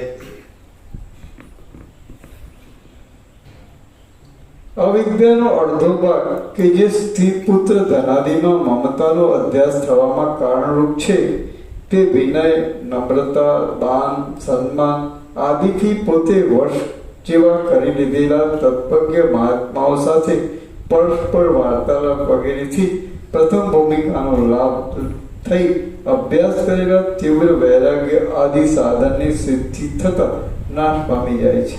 આ જો પહેલો ભાગ. ચાલો ફેરશે. આ બધું જે થયું છે ને, આ બધું ડીંડવાણું. ડીંડવાણું એટલે આ તમારો શબ્દ બધા. આ ડીંડવાણું કેવી રીતે નાશ પામે જો. હા, શું શું છે જો આઈટમ બધી મેનુ. હા, થવા દો. બહુ મજાનું કર્યું છે. બોલો ફરી દો. હા, વાંચો વાંચો ફરીથી. અવિદ્યાનો અડધો ભાગ કે જે સ્ત્રી પુત્ર ધનાદિમાં મમતાનો અધ્યાસ થવામાં કારણરૂપ છે તે વિનય, નમ્રતા, દાન, સન્માન આદિથી પોતે વશ જેવા કરી લીધેલા તત્વજ્ઞ મહાત્માઓ સાથે પરસ્પર વાર્તાલાપ વગેરેથી પ્રથમ ભૂમિકાનો લાભ થઈ અભ્યાસ કરેલા તીવ્ર વૈરાગ્ય આદિ સાધનની સિદ્ધિ થતા નાશ પામી જાય છે. પેલું ડીંડવાણું નાશ પામી જાય છે. અને એ અવિદ્યાનો પા ભાગ કે જે બિલકુલ ન સમજવું, ઉલટું સમજવું ઇત્યાદિ રૂપે દેહાદિકમાં અહમતા રૂપે રહેલ છે તથા અવિદ્યાની વિક્ષેપ શક્તિ રૂપે કહેવાય છે તે શાસ્ત્ર વિચારથી શ્રવણ મનન આદિ થતા નાશ પામી જાય છે. પેલું જે કીધું મળ સ્ત્રી પુત્રાધિકમાં જે અમતા મમતા कोमल है ना, दारू इतना पुत्र इतना वित्त इतना लोग इतना स्त्री की कामना, पुत्र की कामना, धन की कामना, ये लोग पर लोग केंद्रियों का विषय बहुत कामना, वो मन कैसे नाश होता है, वो भी तत्ववेत्ता जीवन मुक्त के साथ संवाद से. फिर दूसरा विक्षेप, ये उल्टा जब दिख रहा है ना, चिदागत के बदले अज्ञान का भ्रम दिख रहा है, ज्ञान के बदले ये जीव जगत दिख रहा है, और उसमें ये इसकी इच्छा है राग, इसकी इच्छा नहीं है द्वेष, ऐसा भी. फिर ये वैराग्य, विवेक वैराग्य बढ़ने से, समदम बढ़ने से फिर विक्षेप का नाश होता है. ये भी तत्ववेत्ता जीवन मुक्त के संग से, वशिष्ठ के संग से. वशिष्ठ जैसा तत्ववेत्ता कोई नहीं है, कोई जीवन मुक्त नहीं है, क्योंकि वो परम चिदाकाश है. राम ने ही संबोधन किया है परम चिदाकाश वशिष्ठ को नहीं. तो ये universal truth, universal standard, ultimate reality, reality totality, अंतिम सत्य, सत्य संपूर्णता में. तो वशिष्ठ के संग से सब सहज हो जाता है. ये सरल श्रवण से सब सहज हो जाता है कि नहीं. ये वशिष्ठ का संग है, इससे मन भी नष्ट होता है, विक्षेप भी नाश होता है, आवरण भी नाश होता है. आवरण स्वर्ग को न जानना, तो ज्ञान को जान लेता है फिर, और तो जानता ही है खाली. ये तो ये मद और विक्षेप आया, आवरण आया इसलिए, पर ज्ञान को जानता है, तो ज्ञान चिदाकाश है, फिर मैं नहीं है, दृष्टा भी नहीं है, साक्षी भी नहीं है कि नहीं. हाँ, अभी दूसरा फिर से विक्षेप शक्ति, अविद्या का विक्षेप माने उल्टा दिखना, ये नहीं है ऐसा, ये सब दिखना. चलो બાકીનો જે ભાગ અવશેષ રહ્યો કે જે આવરણ શક્તિ રૂપ છે તે નિધિધ્યાસન આદિ દ્વારા આત્માનું બ્રહ્મ રૂપે અપરોક્ષ જ્ઞાન થવાથી નષ્ટ થઈ જાય છે. हाँ, पहले श्रवण से मल का नाश हुआ है, फिर मनन, अंदर जाने का, शुद्ध और सूक्ष्म, तो फिर विक्षेप का नाश होता है, उल्टा देखना, उल्टा मानना, जानना. फिर निधिध्यासन, फिर तो मैं रहता ही नहीं है, जगत रहता नहीं है. आप श्रवण करो तब तक वशिष्ठ और सत्शास्त्र रहते हैं, योग वासिष्ठ और वासिष्ठ. फिर उससे शुद्ध और सूक्ष्म जाएंगे अंदर, तो वहाँ फिर वशिष्ठ भी नहीं, मैं भी नहीं है, ये मैं भी नहीं है, ये जगत भी नहीं है, मैं मेरा भी नहीं है, राग द्वेष भी नहीं है, फिर वशिष्ठ भी नहीं है, गुरु शास्त्र भी नहीं है, वो वासना भी नहीं है. तो शुद्ध और सूक्ष्म हुई वृत्ति। जो जैसे महासागर में से चलन तरंग बाहर आया वैसे अंदर जा रहा है, अनुलोम विलोम। तो मल एकदम बाहर है वो मल, ये स्त्री पुत्र घर धन धन ये सब, फिर अंदर आया तो विक्षेप वो शांत होता है। जो उल्टा दिखता था ना मैं वो जगत है वो शांत। फिर निधि ध्यान, फिर मैं रहता ही नहीं है, समझ में आता है। फिर तो अपरोक्ष माने वो स्वयं रहा ही है, महाचिदाकाश स्वयं प्रकाश संपूर्ण प्रकाश, महाचिदाकाश परम कैवल्य परम शांति, ये निधि ध्यान। उसको डीप मेडिटेशन कहते हैं, ऊंडा ध्यान चिंतन ऐसा। तो पहले श्रवण, शुभेच्छा, सुविचारणा, तनुमानसा, पहले ज्ञान की चढ़ते क्रम की 3, और चौथी फिर आ गई सत्वपति आत्म साक्षात्कार माने और महाचिदाकाश स्वसंवेद्य सहज निर्विकल्प। वो अपने से अनुभव में आने वाला है, वो रहा है, प्रथम से नया आता नहीं है। और सहज निर्विकल्प तो ये विकल्प रहा ही नहीं है। अहम जगत स्थूल भी नहीं है, सूक्ष्म भी नहीं है, कारण अविद्या भी नहीं है, अज्ञान नहीं है, क्योंकि ज्ञान वो तो रहा ही है, ज्ञान तो रहा ही है। खाली मल विक्षेप आवरण से ढंका हुआ था। तो पहले मल उसका नाश होता है, फिर विक्षेप का नाश होता है, फिर निधि ध्यान से कारण का भी नाश, आवरण का भी नाश होता है। फिर ज्ञान तो स्वयं है, महाचिदाकाश स्वयं प्रकाश अनुभव ज्ञान, और वो स्वयं अपरोक्ष अनुभव, और वो स्वयं महाचिदाकाश पर ब्रह्म परमात्मा है ना। ये केवल स्वरूप है, सीधा है। तो ये सरल श्रवण से सब लाभ एक साथ में साइमल्टेनियसली एक ही वक्त में सब लाभ होता है। श्रवण होता है, मनन होता है, निधि ध्यान होता है, और स्वरूप रहा है और ब्रह्म हुआ ही नहीं है ना। क्लियर? ये तो प्रभु ये ऐसा है। दूसरा में क्या होता है, वो मैं चालू रहता है। और इसमें क्या होता है कि पहला श्रवण ही बराबर होगा ना तो शास्त्र गुरु वासना शांत हो जाएगी, मैं भी शांत होता जाएगा। फिर मनन में जाएगा ना तो मैं जगत ये विक्षेप है वो भी शांत हो जाएगा।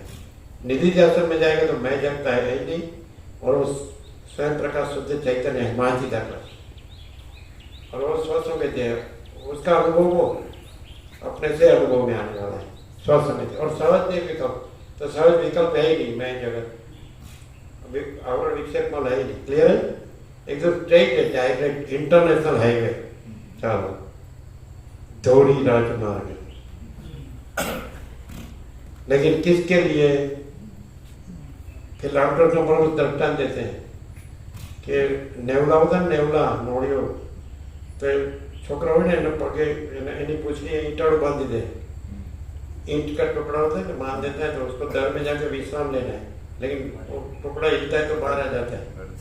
तो वैसे अंदर मन वासना भ्रांति की गुलामी में सुख भ्रांति का ईंट का टुकड़ा बांधा होगा ना, तो अंदर विश्राम करने को जाता है, लेकिन वो हिलता है तो बाहर, तो उसका काम नहीं है, ईंटाड़ू छोड़ के जाना पड़ता है।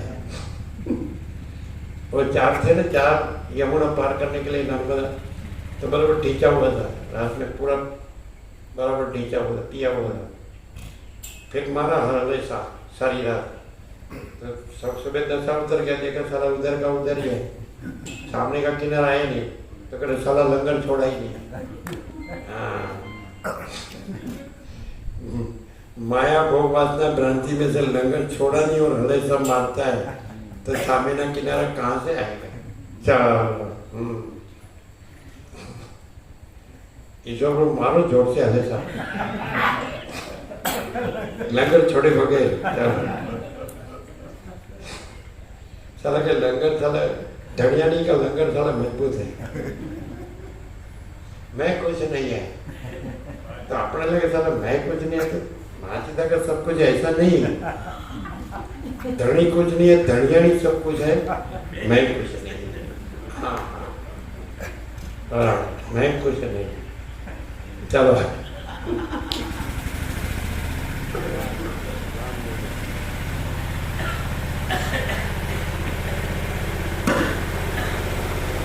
आपको वो साक्षात्कार करना है तो आपकी कुछ नहीं है, वो आपको जानेगा, किसी को जाने रखेगा कि इतना प्रकाश हो गया तो सबको मालूम पड़ सकता है।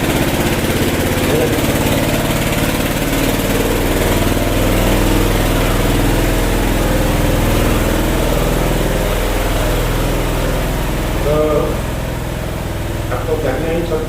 गई है ना, उसको आपकी कुछ कोई मूल्य नहीं है। वो जानना है तो कैसे जान सकते हैं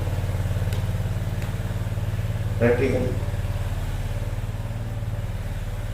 बिगड़ कोई एक्शन रिएक्शन आघात प्रत्याघात के बगैर हम कैसे जान सकते हैं कि आप उसके लिए कुछ नहीं, आप उसको सब कुछ मानते हैं। वो कैसे मालूम पड़ेगा? बोलो बोलो, हमको तो अनुभव नहीं, आप तो सब अनुभवी हैं। आपको वो कुछ नहीं है, आप उसके लिए आप कुछ नहीं है, आपको वो सब कुछ है। आपकी लघुता ग्रंथि है। आपको जानना है तो कैसे जानेंगे? वो भी जान जाएगी कि अभी वो जान गया है कि उसमें मेरे में वो कुछ नहीं है,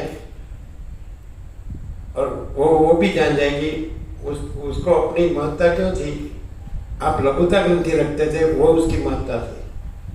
आप लघुता ग्रंथि न रखो तो उसको मालूम हो जाएगी मैं कुछ नहीं। ये समझना मुश्किल है। गोल्डन की है गुरुचारी, है कि नहीं? सत्य अनुभवी आप है और बताते हमें। कैसे नहीं चला, चल रहा है थोड़ा थोड़ा थोड़ा थोड़ा तो पूरा। आप उसकी लघुता ग्रंथि न रखो और आप टेक फॉरवर्ड रहो। आघात प्रत्याघात में नहीं आने का, ये एक्शन रिएक्शन। हम इसको बोले थे कि किसी का सेंटर को छेड़ने का नहीं, उसका सेंटर, हर एक का सेंटर मैं होता है, उसको छेड़े बगैर आप आपकी गुरुता ग्रंथि भी न रखो, लघुता ग्रंथि भी न रखो, मैंने आपका मैं न रखो, तो उसका मालूम हो जाएगा मेरा मैं भी कुछ नहीं है। आप लघुता ग्रंथि में रखते हैं, इसलिए उसकी गुरुता ग्रंथि में होती है। और आपकी लघुता ग्रंथि में न रखो, गुरुता ग्रंथि में भी न रखो, मैं बड़ा हूं ऐसा भी कुछ नहीं, जो है सो है। अनंत स्वच्छ चिदाकाश है, अनंत स्वच्छ महाचिदाकाश, अनंत शांति है। जब सो अनंत कृपा, अनंत करुणा, अनंत आनंद। अनंत स्वच्छ महाचिदाकाश, अनंत शांति है, अनंत कृपा, अनंत करुणा, अनंत आनंद। तो मैं तो वो है, ऐसा कोई भ्रम नहीं है। तो आप कोई भ्रम न रखें तो उसको भी मालूम हो जाएगा कि मेरा भ्रम भी कुछ नहीं है। लेकिन आप भ्रम रखते हैं, इसलिए उसका भ्रम भी जड़ पे चला करता है। ऐसा समझ में आता है? क्लियर? नहीं है? नहीं नहीं नहीं नहीं क्लियर है? यहाँ वहां नहीं। ચાલો એને જોગ જોઈને મિયાની મીંદડી થઈ ગયો। अरे शेर कभी मियानी मींदड़ी होता है क्या? तो ब्रह्म सिंह है और हम नहीं हो। तो ब्रह्म तो अधिष्ठान है, तो अधिष्ठान रहा है, मैं नहीं ले जाने का उधर। डॉक्टर का मैं भी नहीं ले जाने का, जीव साक्षी का मैं भी नहीं ले जाने का। और अनंत सच्चिदानंद ब्रह्म है, ये पूरा है ना? ये सहज है, बस हो गया, फिनिश। फिर मैं नहीं है, महाचिदा का सब कुछ है, मैं कुछ नहीं है, बराबर। तो उसका मैं को, आपका मैं का प्रतिबिंब उसमें पड़ता है। आपका जितना लघुता ग्रंथि मजबूत, उसकी उतनी गुरुता ग्रंथि मजबूत। और जैसे आपकी लघुता ग्रंथि छोड़ दो तो उसकी गुरुता ग्रंथि हेठी पड़ जाएगी, हेठी। आप बस कुछ ग्रंथि मत रखो, वासना ही मत रखो, कोई कल्पना, आसक्ति, राग, मोह कुछ न रखो, और बराबर सेवा करो। ओके, ये करना है तो करने का, ये चाहिए करना। आसक्ति नहीं, वासना नहीं, राग नहीं, मोह नहीं, एट्रैक्शन नहीं। समझ में आता है? मैं मेरा नहीं, तो उसको मालूम हो जाएगा मैं कुछ नहीं हूँ। आपकी लघुता ग्रंथि से उसका मैं बना रहता है, और आपकी लघुता ग्रंथि छोड़ देंगे तो उसको मालूम हो जाएगा मैं कुछ नहीं हूँ। नहीं समझ में आएगा? ये थियरी नहीं है, प्रैक्टिकल है। समझ में आता है? थियरी बुक में होती है, और प्रैक्टिकल प्रयोगशाला में होता है। समझ में आता है? प्रैक्टिकल है कि नहीं? ક્યારે ઓળખું કે હું ઘરે જઈને અજમાવું? ચાલો આગળ. અજમાવાનું ક્યાં છે? બ્રહ્મ કાંઈ અજમાવાનું નથી, છે ચિદાકાશ. અને ભ્રમ કાંઈ અજમાવાનું નથી, છે જ નહીં. ભ્રમ રાખો જ એટલે દુઃખી થાવ, અને ભ્રમ ન રાખો તો પોતે તો દુઃખી ન થાય, સામેનું દુઃખી ન થાય. તમારા ભ્રમનું પ્રતિબિંબ સામેનામાં પડે એટલે તમે દુઃખી થાવ ને એ દુઃખી થાય. અને તમે ભ્રમ ન રાખો તો સામેનાનો ભ્રમ ન રહે અને શાંતિથી જીવે. સમજે? ખાલી એના સેન્ટરને છેડવાનું નહીં, એના હુંને છેડવાનું નહીં. આમ સહજ આપણે અત્યારે જેમ સહજ બધું કરતા હોય એમ કરીએ એટલે એને તો જગ્યા જ ન રહે, ઓબ્જેક્શન નહીં. નથી ખ્યાલ આવે. ખાલી તમારી અંદર જે ભ્રમ છે કે આ કંઈક છે એ કાઢ નાખો. હું કંઈક છું એ પહેલાં કાઢ નાખો, અને આ કંઈક છે કાઢ નાખો. આ જગત કંઈક છે એ કાઢ નાખો. હું મારું કંઈક છે એ કાઢ નાખો. એટલે કંઈ શૂન્યતા નથી. આખું અનંત સંપૂર્ણ અસ્તિત્વ સત, આખું અનંત સંપૂર્ણ અસ્તિત્વ પ્રકાશ છે, ચિત્ત, અને આખું અનંત સંપૂર્ણ અસ્તિત્વ પૂર્ણ છે, આનંદ. એટલે અનંત સચ્ચિદાનંદ બ્રહ્મ છે. એટલે પછી શૂન્ય કે એ ભ્રમ છે એ શૂન્ય છે, બ્રહ્મ છે તો પૂર્ણ છે. એટલે પૂર્ણ તો છે, શૂન્ય જે છે એ ભ્રમ કાઢ નાખો. કેવું છે? હા, બરાબર.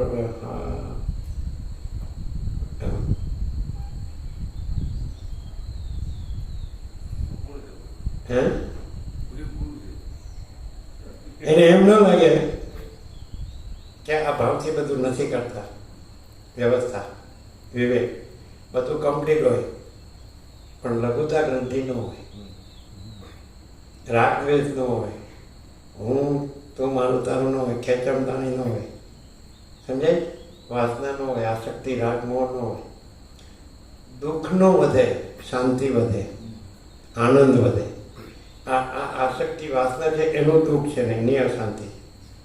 જે ભ્રમ છે એનું દુઃખ ને અશાંતિ છે. બ્રહ્મ છે એના આનંદ અને શાંતિ. એટલે ભ્રમ કાઢી નાખો એટલે બ્રહ્મના આનંદ અને શાંતિ વર્તાય, અને ભ્રમ રાખો છો એટલે એના દુઃખ ને અશાંતિ વર્તાય. ખબર પડે? આ બધું ઊંધું થયું છે, સીધું અહીંયા થાય. આ મળ કેવી રીતે નાશ પામે એ આવ્યું આ સ્ત્રી પુત્ર દીકનું, એ આ પ્રેક્ટિકલ. વિક્ષેપ કેવી રીતે નાશ પામે આ બધો, આ હું ને જગત, આમ મારો દ્રશ્ય ભ્રમ ઉલટું દેખાય છે. અને આવરણ સ્વરૂપનું અજ્ઞાન, પછી જ્ઞાન જ છે, પછી અપરોક્ષાનુભૂતિ. એટલે સ્વયં પ્રકાશ સ્વસંવેદ્ય જ છે, પોતાથી અનુભવાય એવું. એટલે ચિદાકાશ જ છે. એટલે ચિદાકાશ પોતે પોતાથી અનુભવાય. એટલે આને નહીં હો, આ દ્રષ્ટાનો હોય નહીં, સાક્ષીનો હોય નહીં, અને અનંત સદા ચિદાકાશ. તો એ આનંદ અને શાંતિ છે. એટલે તમે બ્રહ્મમાં આનંદ અને શાંતિ માને છે એ ઊંધું છે, પણ બ્રહ્મના આનંદ અને શાંતિ છે એ સીધું છે. પણ એ ભ્રમ વગર જ એ આનંદ ને શાંતિ થાય, એ તો આવરણમાં રહે. એટલે ભ્રમ ન રહે તો આનંદ અને શાંતિ છે. ખ્યાલ આવે? પણ ભ્રમ ઓળખાવો જોઈએ. આ બધું હું દેહ છું, ને પુરુષ છું, ને સ્ત્રી છે, ને પુત્ર છે, ને પુત્રના પુત્ર છે, ને ઘર છે, ને ધન છે, ને પ્રોપર્ટી છે. આ ભ્રમ. અને આ બ્રહ્મ છે, આ આખું અનંત સંપૂર્ણ અસ્તિત્વ આ સત છે. આનંદ સંપૂર્ણ અસ્તિત્વ પ્રકાશી રહ્યું છે, ચિત્ત છે. આ અનંત સંપૂર્ણ અસ્તિત્વ પૂર્ણ છે, આનંદ છે. આનંદ સચ્ચિદાનંદ બ્રહ્મ છે. તો કોઈ ભ્રમ નથી. હવે પ્રેક્ટિકલમાં કેવું છે? માનો કે આ દેખાય છે પણ નથી એવી રીતે, અને વિવેકથી. એટલે માનસિક પ્રકાશ વિવેકથી રહેવા. સમજાય કે નહીં? રાજ્યભોગો લક્ષ્મીની ભ્રાંતિની લઘુતા ગ્રંથિ ભ્રાંતિ કાઢી નાખવાની. અહમ અને વાસના ભ્રાંતિની ગુલામીમાં સુખ ભ્રાંતિ કાઢી નાખવાની. દ્વૈત ભ્રાંતિની લઘુતા ગ્રંથિ ભ્રાંતિ, હું આ દેહ છું, દેહમાં અમુક જીવ છું, આ દેહમાં અમુક વ્યક્તિ છું, કાઢી નાખવાનું.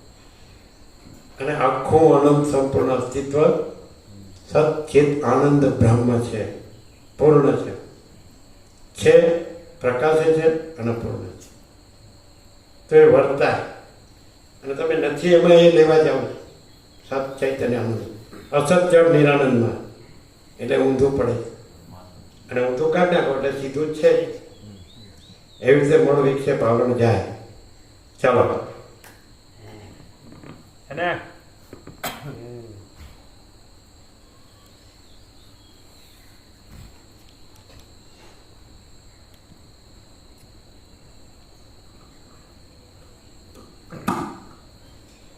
એ રીતે એક પછી એક ભૂમિકાના અભ્યાસની સાથે ક્રમે કરી અથવા સાથે એકી વખતે અવિદ્યાના ચારેય ભાગનો ઉપર જણાવ્યા પ્રમાણે ક્ષય કરી દેવામાં આવે એટલે પછી જે અવશેષ રહ્યું તે નામરૂપથી રહી સદરૂપ આત્મ તત્વ છે કે જે પુરુષાર્થ અહીંયા એકી સાથે ચારે ભાગનો નાશ એ અહીંયા છે. એકી સાથે ચારે ભાગ એટલે છે જ નહીં અને માનસિકાકર્ષ જ છે અને ભ્રમ છે જ નહીં. એકી સાથે ચારે અવિદ્યાના ચારે ભાગોનો નાશ એટલે છે જ નહીં. નાશ એટલે शून्यवास अनंत कोटि महाकल्पो है ही नहीं. अविद्या वासना चित्त अहम जगत है ही नहीं. है कि नहीं? अनंत कोटि ब्रह्मांडों त्रसरेणु जैसा भास है, भास हुआ नहीं, है नहीं, होगा नहीं, होता नहीं. एक ही साथ है एट ए टाइम साइमल्टेनियसली. है कि नहीं? एक ही साथ अविद्या चारे भागों नाश. चाल અહીંયા એ છે એટલે परम चिदाकाश परम ज्योति अखंड ज्योति यही सब कुछ है, इसके सिवा कुछ नहीं है. એટલે થઈ ગયું એક સાથે 0-0. પણ ધીમે ધીમે કરવા જાવ ને તો જન્મ સુધી પાર જ ન આવે. મેં આ થોડું ઓછું કર્યું પણ આ પાછું થોડું વધાર્યું. મેં આ થોડું ઓછું કર્યું પાછું આ થોડું વધાર્યું. આમ ને આમ કરે મરી જવાના. હાથમાં કાંઈ ન આવે અને એકદમ છે ને નથી એ નથી. પરમાત્મા છે અને માયા નથી. કામ થઈ ગયું, બેડો પાર. બીજો જન્મ લેવો જ ન પડે. આ જન્મ જ નથી થયો. પરમાત્મા જ છે, પછી જન્મ ક્યાં થયો અને મરવાનું ક્યાં? અને પરમાત્મા જ રમણ છે એટલે જન્મ મરણ છે જ નહીં, કારણ કે બીજું છે જ નહીં. ચાલો કેટલું છે બાકી?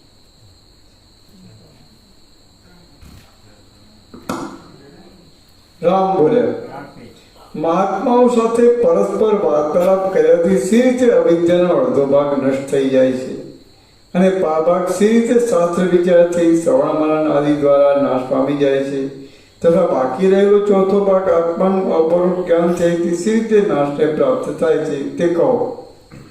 વળી હે મહારાજ, આપ જે કહો છો કે બધા ભાગોનો ભેગો પણ ક્ષય થઈ શકે અને ક્રમે કરીને પણ ક્ષય થાય, એ વિશે આપ શું કહો છો?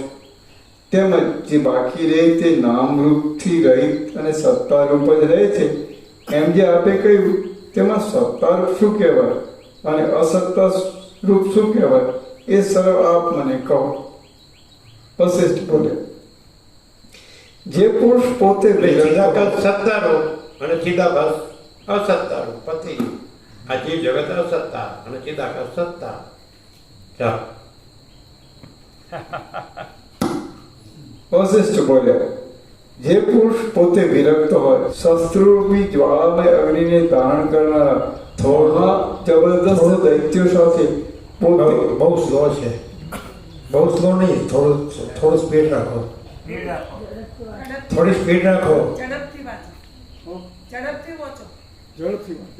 બહુ સ્લો વાંચો છો. બહુ સ્લો નહીં, એમ બહુ ધીમું પછી નહીં. કોઈ એક દિવસ નારાયણ આદિ મહાપરાક્રમી દેવો દૈત્યોના ભય વડે ક્યાંય જતા રહ્યાથી તે ઓમ ઓમ ઓમ પ્રસાદ આપવાનો છે નહીં ને? 52 બહુ ગણી લો. એટલે જ્યાં તત્વ બધું ને ત્યાં ધીમે ધીમે ચેત બરાબર છે, પણ આ વર્ણન હોય ને એટલે એને ધીમે ધીમે વાંચવાની જરૂર નહીં. આ તો કલ્પનાનું વર્ણન છે.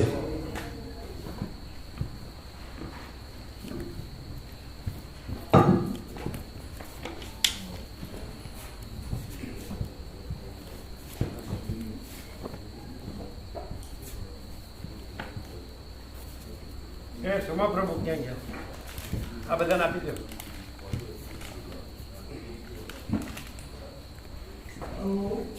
ફટાફટ આપો, ફટાફટ. સરખી આપી દે. ચાલો 52 બહુ ગણી લો.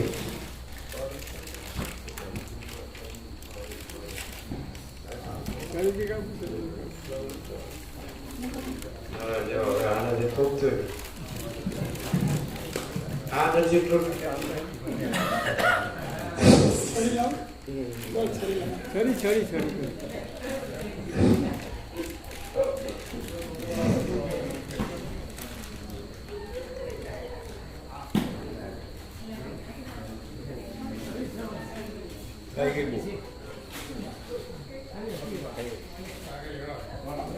તમે આપો બધાને સરખું. સમા પ્રમુખ તમે આપો બધાને સરખું.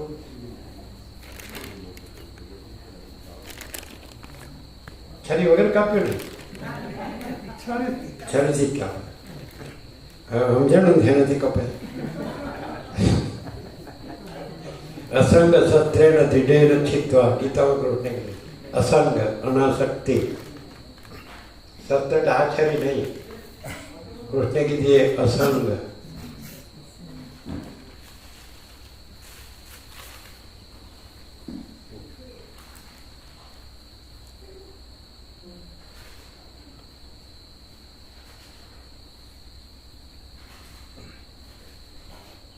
તમે આને પેલું કોણ કરવાનું છે? એનું ઓઇલ લાવ્યા છે તમને આવડે? બીજું કોણ છે? એક જ બ્રશ હશે ને? તો બીજું કોણ છે? બીજાને આવડે? હા તમે તો કરજો. આવડે જ ને? તમને તો આવડે જ ને? એટલે કરશો ને?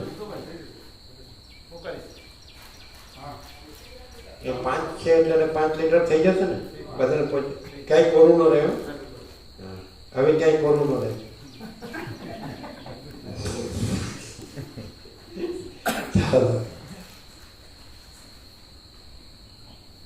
કોઈ રહીને જાય પ્રસાદમાં બધાને આપો. પેલા બહાર કામ કરનાર હોય એને આપજો, પછી આપજો. પેલા એ અંદર આપી દો.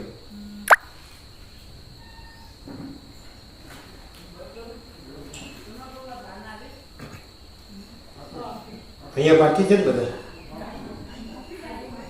હે આવી ગયું?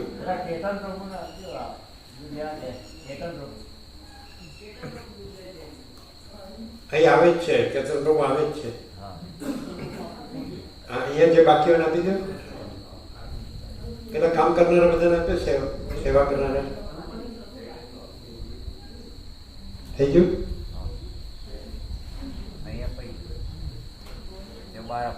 જો પેલા આવે છે ને આપજો.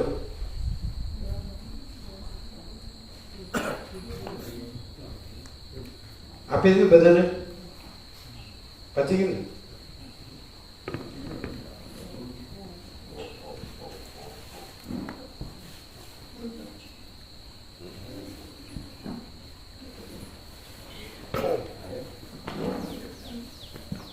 ત્યાં જુઓ જ બરોબર થાય છે. કરે છે.